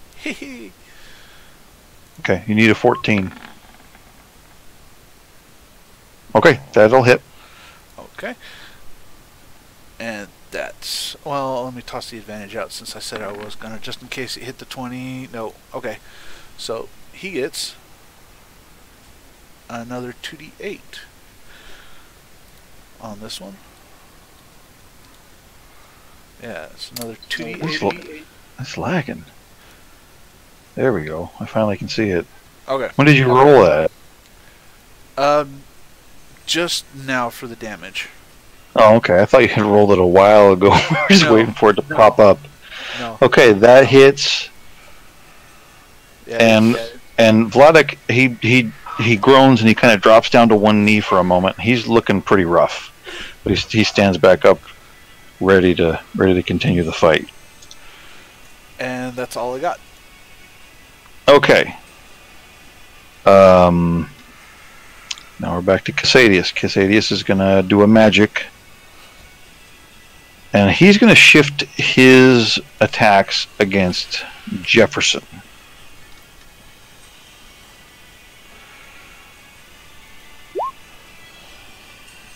And he doesn't succeed. Neither does Kira.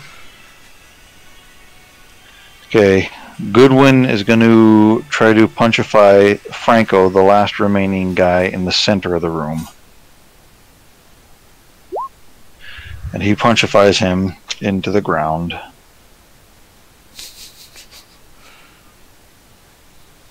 And now it's Trillin's turn. And Trillin is going to continue to fire at the Maggot and Sherm, the two guys that are closer to the entrance where you came in, that were attacking you.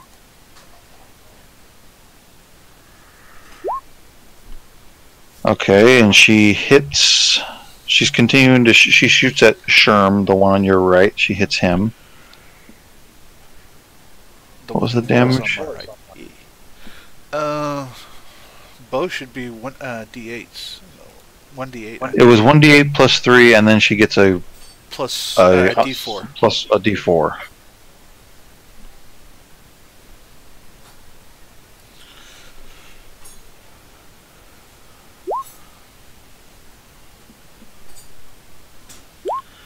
Okay, so she does 11 damage to that guy.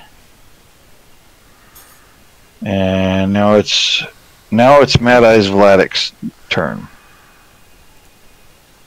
So he has gotten Brock has gotten his attention, and Brock's standing before Mad Eyes Vladek, and Vladek grins at him with the same maliceful glare he had previously, and he readies his great axe, and he swings it down as hard as he can at Brock.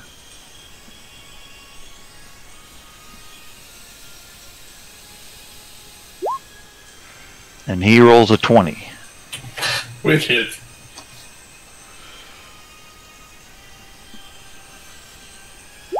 Oh, he does full damage. You also Which have only takes advantage 6 on up. the attack roll against him. What? You have advantage on the attack roll against him if you want a chance to roll a 20. He recklessly attacked. Brock recklessly attacked. Oh, I see what you're saying. So, oh, yeah, okay. So, yeah, Vlad, if you want him to do a critical attack, you can, but... Well, it's not going to matter. I'm not doing critical damage anyway, so who cares? But full damage. A hit's a hit. Yeah. Okay. And then after he swings his axe, he gets a good hit on you, and then he raises his battle axe above his head with both hands and goes, "Roar!"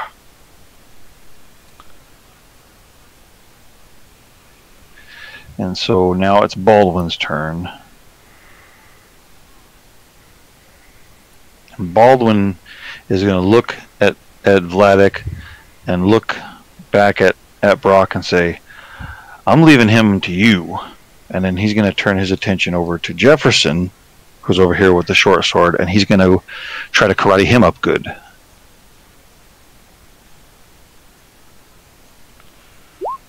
Oh, and he karates him just fine. That's his second critical attack. Ooh. So he karates the crap out of Grinning Jefferson. Okay, now it's Jefferson's turn. Jefferson's gonna get punched so many times, and then he's gonna do like a flourish with his sword, like a spinny around move, and stab at Baldwin with his short sword.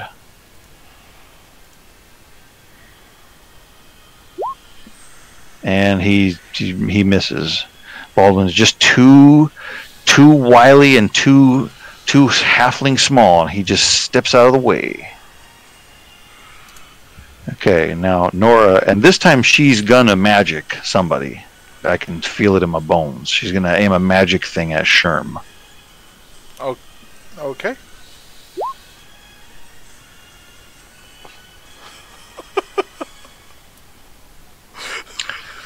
Okay, it's the thug's turn again. So the only two thugs left are Maggot and Sherman. They're the ones near the entrance by Trillin and Nora. So they're gonna split up and each attack one of those two. So Maggot is going to attack Trillin with his dagger.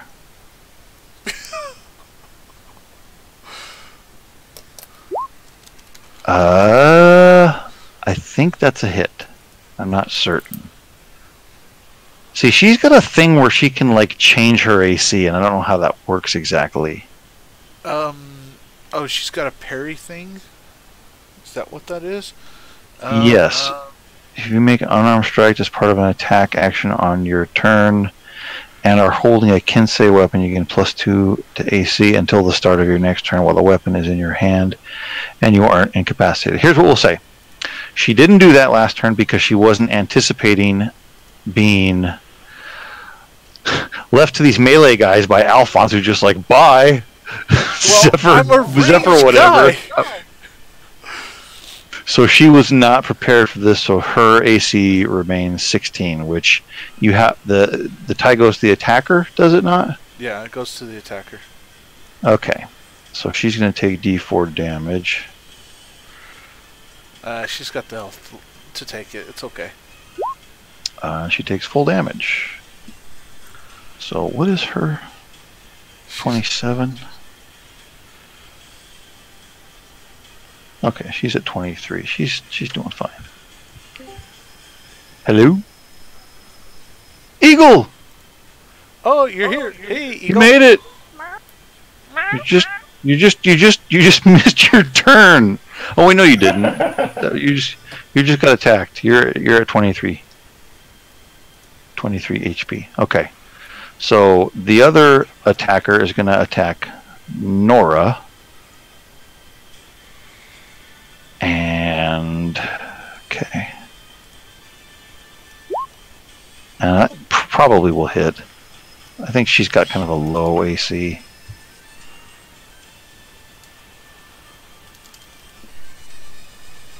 Oof! Oof! Nora's AC is 11. Ouch. Yeah. So that'll hit.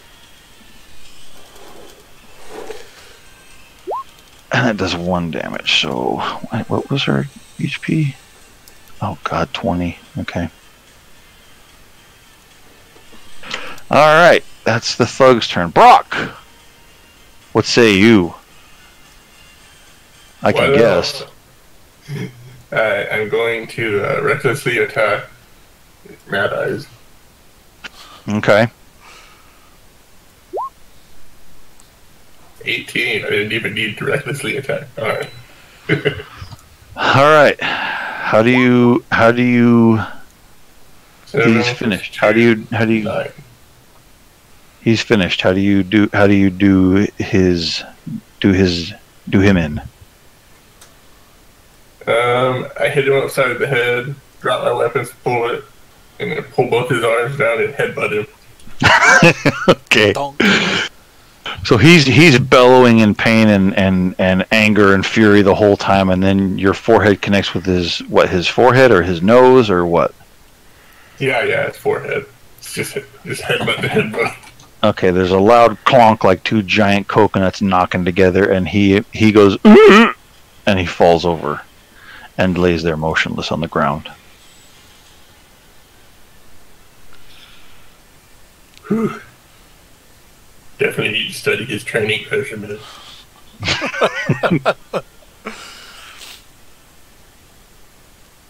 iron bar not hit back.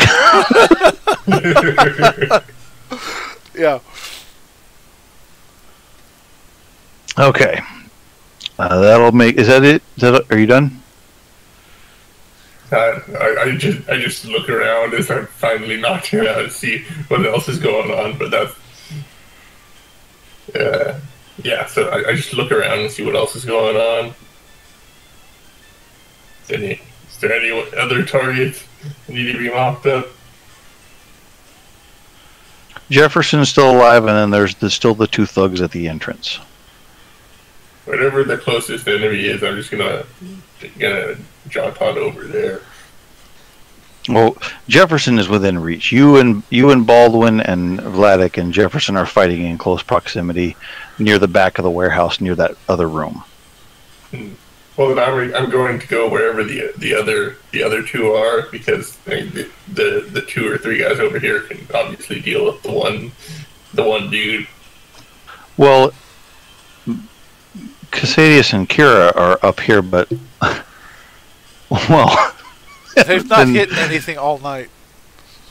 Well, and they're getting hit quite a lot. So well, no, they haven't been hit at all. They haven't even been attacked. Myself, they're just doing fire support up there. Yeah. I think Alphonse has been hit.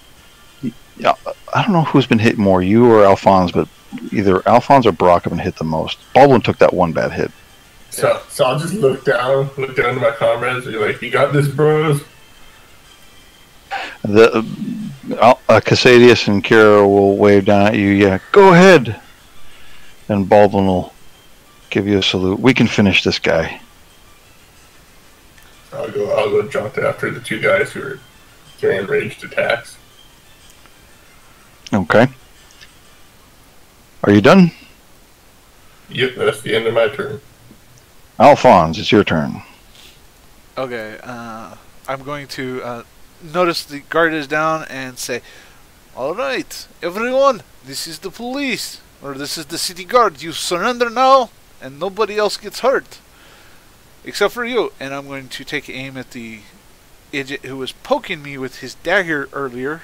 The one who managed to hit me more than the others. Can't remember which one. Me either. But either way, I'm going to go ahead and bonus action Planar Warrior, so I get my extra D8, so I can shoot him really good, so to say. I need an 11. Yeah, that's a 17 to hit. Oh, okay. Yeah, I got like a +7 to hit. Okay, so that you fire an arrow at him? Yep. Okay, you fire an arrow at Maggot. What was that bloop sound? Oh, that's the damage? That's the damage. 17. Okay, so worst damage. Yeah, that's a pretty good damage roll. Okay, so arrow sinks into Maggot's side, and he cries out in pain and clutches at it.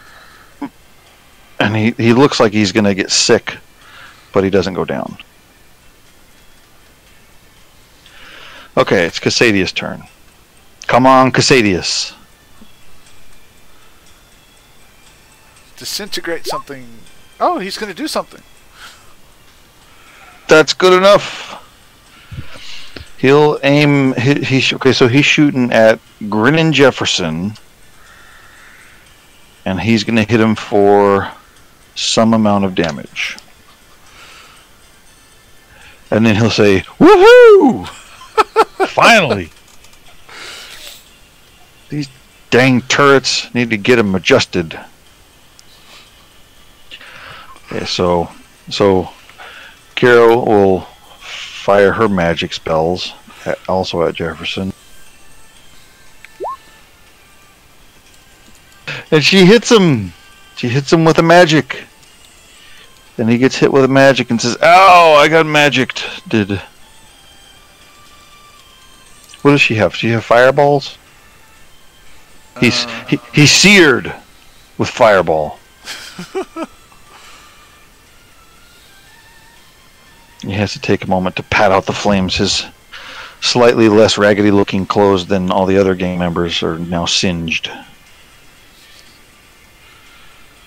Okay, it's Goodwin's turn. Goodwin is just surrounded by bodies in the middle of the floor, so he's going to kind of fall in step with Brock, who's making his way.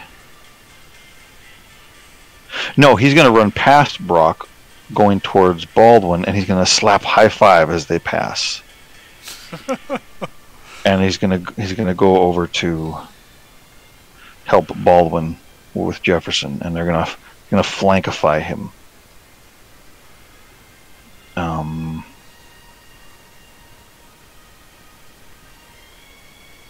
Yeah, he can get there in one turn, but he's gonna do hold action for like a combo kung fu move. Okay. Or something with Baldwin. Yeah. Like standing on shoulders, stupid Hobbit move or whatever. It's ancient Hobbit secret kung fu. Yeah. Okay. And so Trillin now is going to... Oh, wait. Trillin's here. Trillin can do whatever she wants to do, can't she? Yep. Eagle, it's your turn. So you've been shooting arrows. There's the situation here. I know there's not a map, but basically there's five drug dealer guards here, right? One of them is right now attacking you with a dagger. You're at the front of the warehouse near the door. A couple of steps over from you is Nora, service character, and she's also getting attacked by a guy with a dagger. And Brock is sort of in the middle of the warehouse. He's running back towards you to support you, and also Alphonse is sort of near the middle, and he is firing arrows at the guys that are attacking you as well. Is that right? Who are you attacking, Alphonse? You're okay. Yeah. So you got a guy right in front of you, and he has a dagger, and he's wanting to stab at you. Hello? Barely there.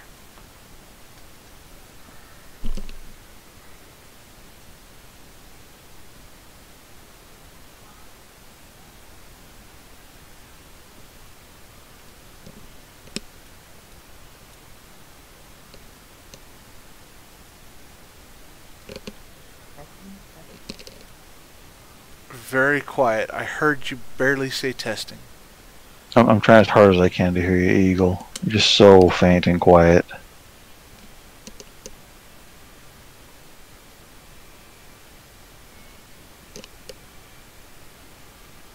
She can hear us, right? Yeah, I'm pretty certain. You can hear us okay, right, Eagle?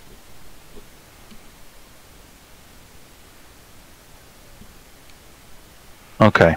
Yeah, we're trying as hard as we can to hear you. It's just not coming through.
For anybody who might be watching this, we're just waiting for Eagle to type out her action, what she's doing. We're having a difficult time hearing her over voice.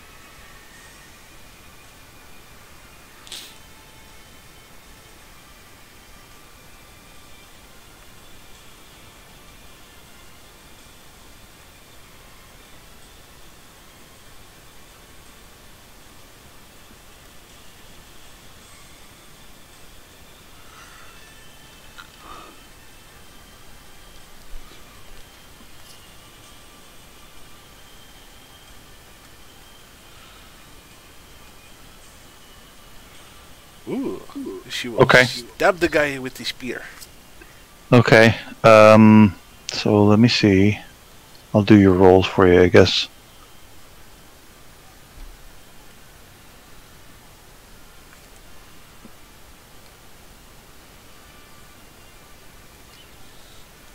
Okay, so you have a spear, a +5, and it does 1d6 +3 piercing damage.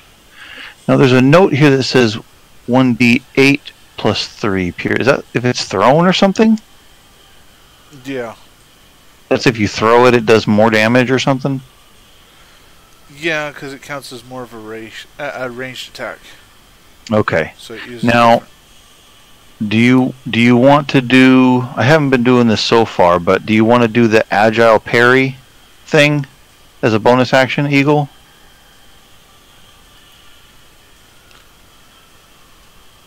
Oh, okay. The 1d8s when two-handed. She's going to use her Okay. a spear in one hand and offhand melee attack. You can do 2 attacks like that? Okay. All Yeah, right, when so... you have 2 light weapons. Alright, that's cool. Okay, so spear and then talons. Those are both a +5. Let me roll those.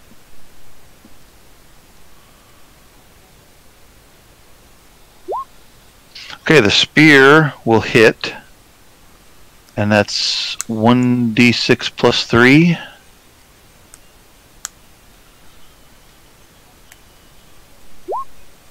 That does 6 damage.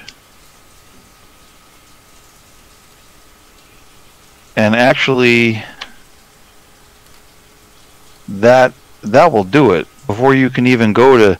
You stab him with your spear, and then you withdraw your spear, and then you go to slash with your talons, but before you can, he slumps over on the floor, and he's dead, I guess? You did spear him. Did you spear him unconscious?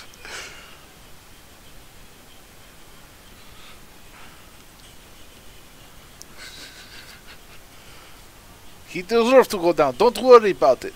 He deserves to go down.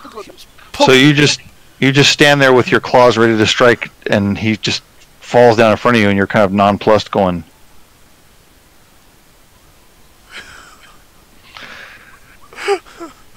You just sort of scratch your head in confusion. Don't worry, he was threatening your life. So that guy's down. Do you want to do anything else this turn? You have your move action still.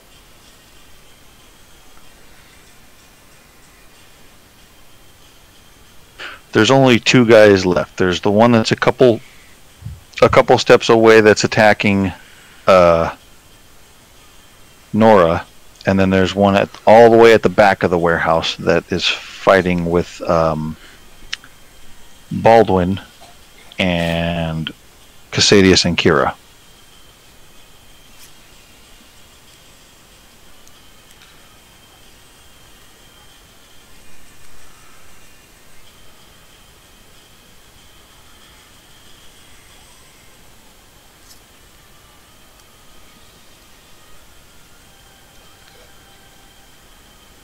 Okay. Okay. Can you split your 2 attacks like that? Like attack, move, and then attack? Yeah. She can? Okay, so you want to do your talent attack to the guy that's attacking Nora?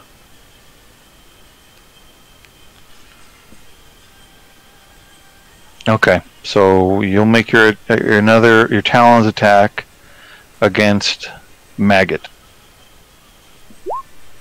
Oh no! You got a critical failure.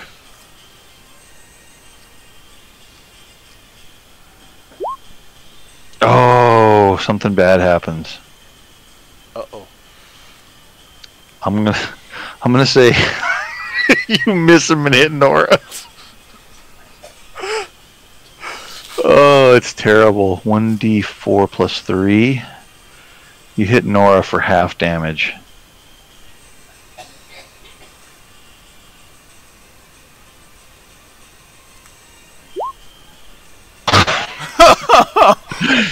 You hit Nora. Is it rounded up or rounded down? Usually 3 or 4 damage. Okay, so you hit Nora for 3 damage. You swing your talons at Maggot. You miss him, and your talons go shunk, and they just embed in Nora's shoulder, and Nora just goes, "Ow!"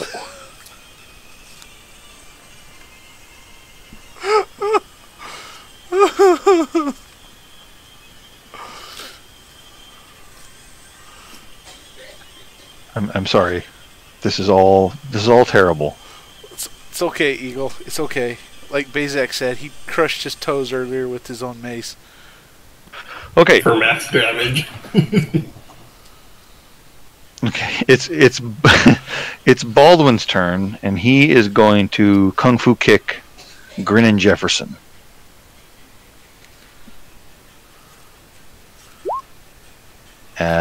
That's not good enough. So he tries to Kung Fu kick, and he misses. So now it's Jefferson's turn, and he'll attack. Oh no! Oh no! That 20. Whew. What is a short sword? 6? Short sword is 1d6. D6.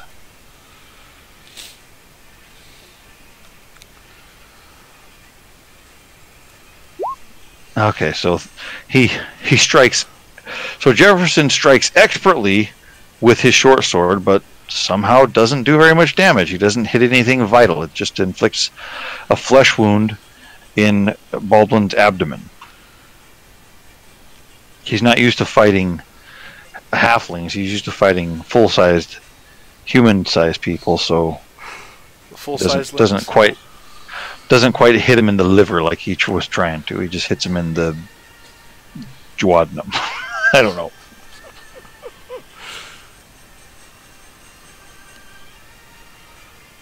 Actually, that would probably be lifelong debilitating anyways. Okay. It's Nora's turn, and she's going to fire a magic at Trillin. She's going to say, "Wise guy, eh?"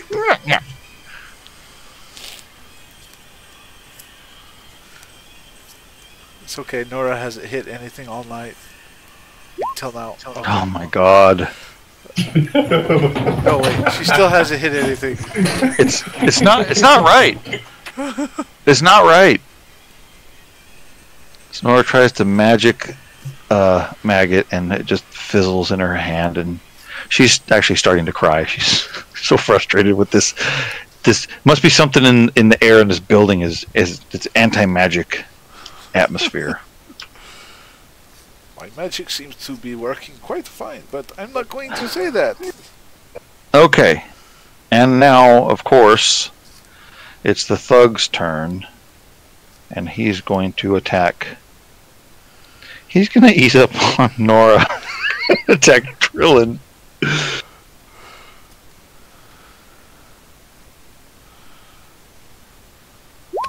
Okay. They notice that everyone else has gone down, because if they notice that, I sort of feel like they would be like, I surrender.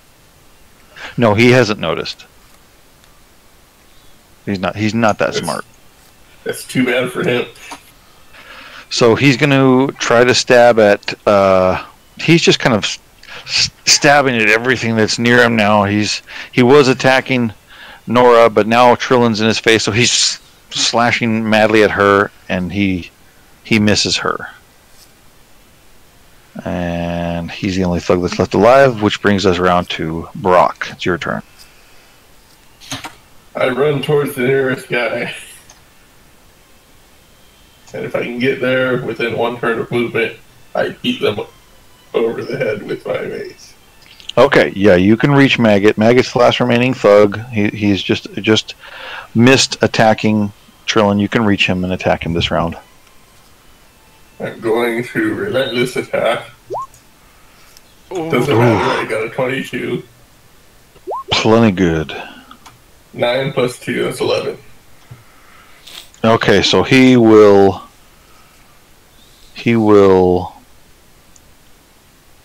You hit him with your mace right across the back, and he goes, ah, ah. Surrender, This is bro. really All your other dudes are down. Even Mad Eyes, bro. He goes, huh? And he looks around, and he sees that, yep, everybody but him has been defeated. And so he begins to look really nervous. Is that your whole turn? Yep. Yep, I go beat him over the back of the head, and then I say we can do this the easy way or the hard way. Alphonse, it's your turn. Okay. Yeah, I'm going to use my last spell slot. I'm going to cast Zephyr Strike. And then I'm going to get behind, move to where I get behind Jefferson. Okay. And I'm going to pull out my 2 short swords and put them up to his throat and intimidate him to try to get him to surrender. Your bodyguard is down. I suggest you surrender now. Okay, I need... Give me a 16. 16. Intimidation. Intimidation. Okay. Oh, so close. That's a 6. No, wait. 5. Okay, so he'll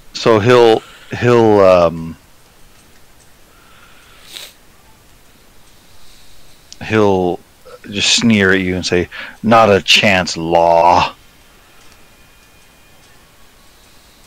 Very well then. Bonus. You'll never take me alive.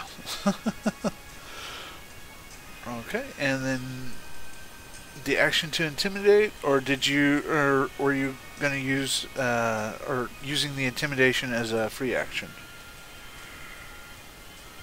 I don't know. You tell me. Is it? Can you do that as a free action? I think it is an action because you're taking up a. So go ahead.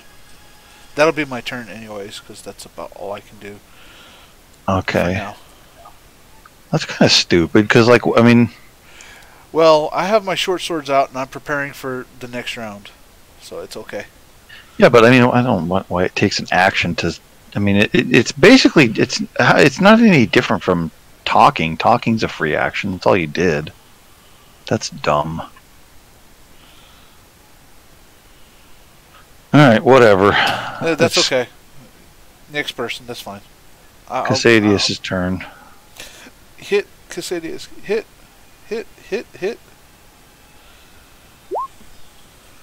No. Okay, that's going to be good enough. Kira's magic attack is going to be good enough. She's going to hit him with a, like, knock you unconscious spell. And he's going to... His guys are going to cross and roll back into his head, and he's going to slump down in a pile on the ground. He's out.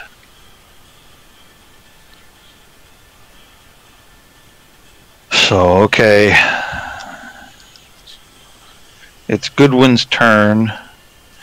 Goodwin's going to trot up next to Baldwin and see that Jefferson's been just knocked unconscious and go, okay, I guess he's done then. Trillin, it's your turn again. You've just been wildly slashed at by a guy with a dagger, but he missed you, and then Brock came up behind him and clonked him with a mace and demanded his surrender, and informed him that all of his friends were beaten, and he looked around and suddenly got really nervous, and maybe there's not so much fight in him anymore. He doesn't look quite so aggressive now. He looks like a little bit hesitant. So what do you want to do?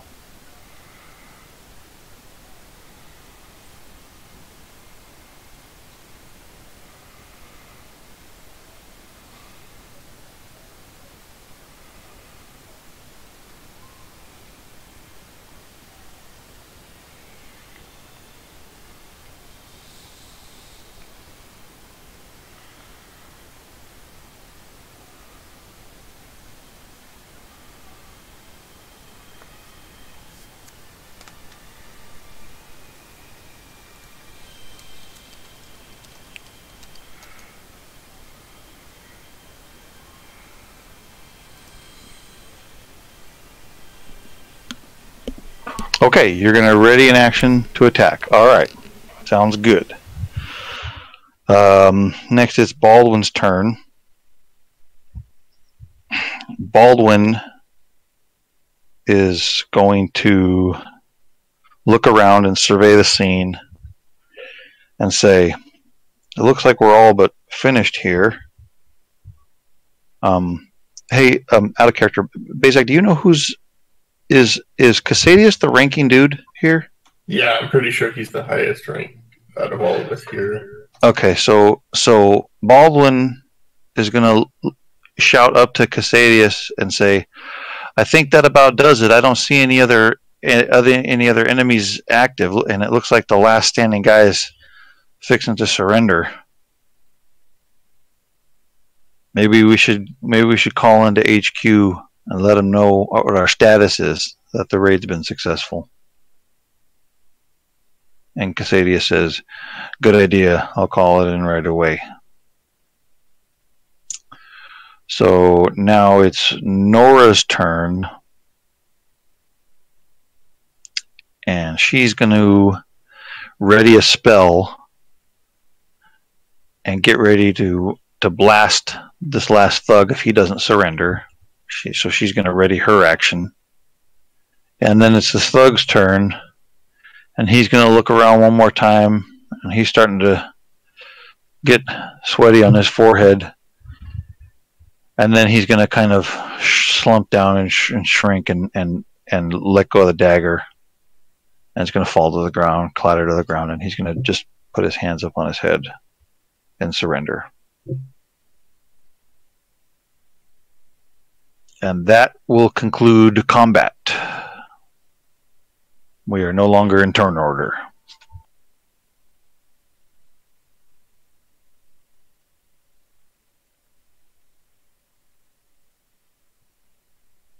So what should we do now, bros? Chain them up? Bring them down to the precinct?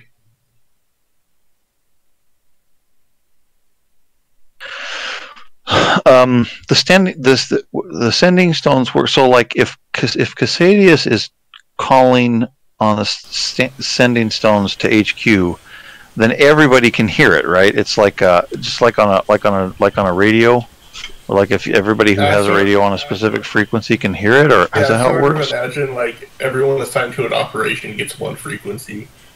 I don't imagine they're advanced enough to like switch between frequencies. That's what I'm going to say, at least. So, but we're all in on the communication. We can hear Casadius calling. Yeah. Right. Should, okay. yeah. All right. So Nora's standing there, and she'll say, "Yeah, Casadius is calling it in right now. I think the next thing that we should need to do is secure the prisoners and begin cataloging evidence." That's a thing Nora would say, right? Yes. Okay. I just go around slapping manacles on people's arms and legs.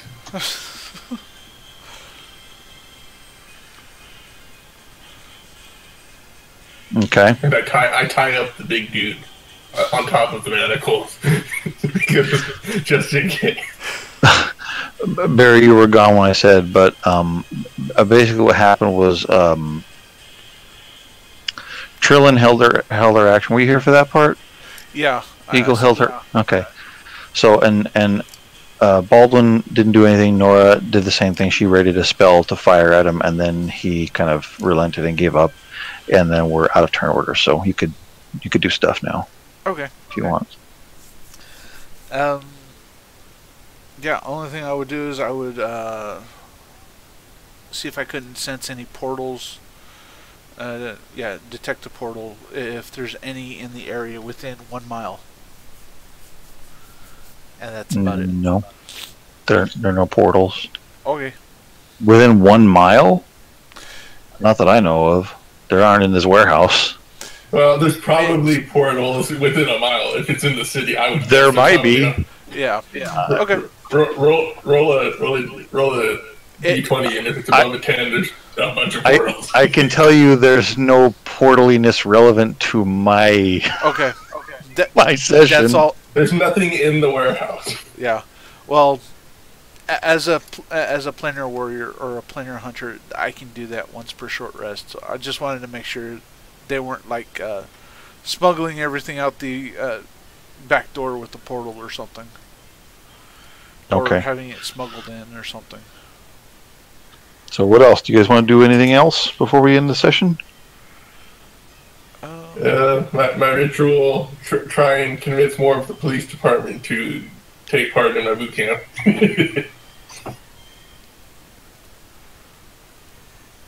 Would you like to search for drugs and confiscate them if you find any, maybe? Yeah, that's part of the cleaning up.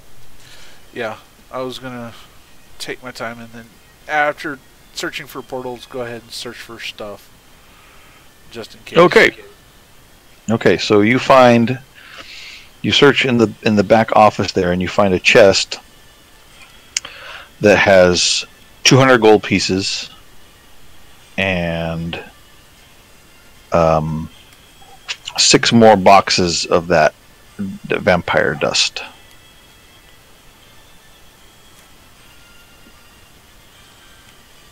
Hope no one drops it while they transport it. I feel like their supply is a little low. There's also a weapon rack along the wall. It's got like a scimitar and a long sword and a crossbow on it. And there's like various sundries, like a book or two and bottles of wine, that kind of stuff, in the little room there. So out of character, real quick, they said they were manufacturing the vampire dust. Just a reminder. That's right. Is there anything in here that looks like they could manufacture vampire dust? No, we ran out of time. Oh, okay. Well, that's okay. I imagine if we hadn't, there'd be a basement with rows of coffins with like stakes right above them. There was going to be that, yeah. but we ran out of time, and frankly, I wasn't sure how to do that. That's okay. All right.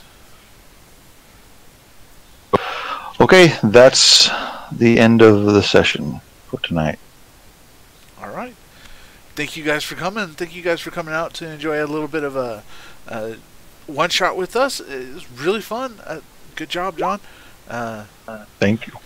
A persuasion roll, finally. Okay.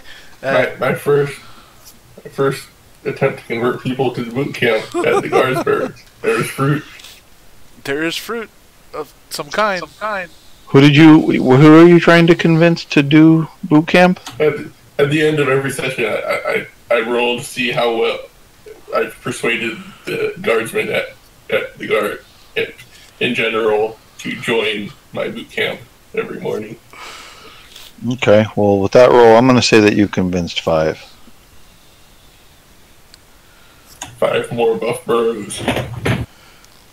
Gotta get them gains, yo. That's a pretty good roll. Yep. Well, anyways, thank you guys for coming out. Those of you who are watching the recording or who watch this on Twitch, hope you guys have a good night and God bless. once I find all my little buttons that I gotta push.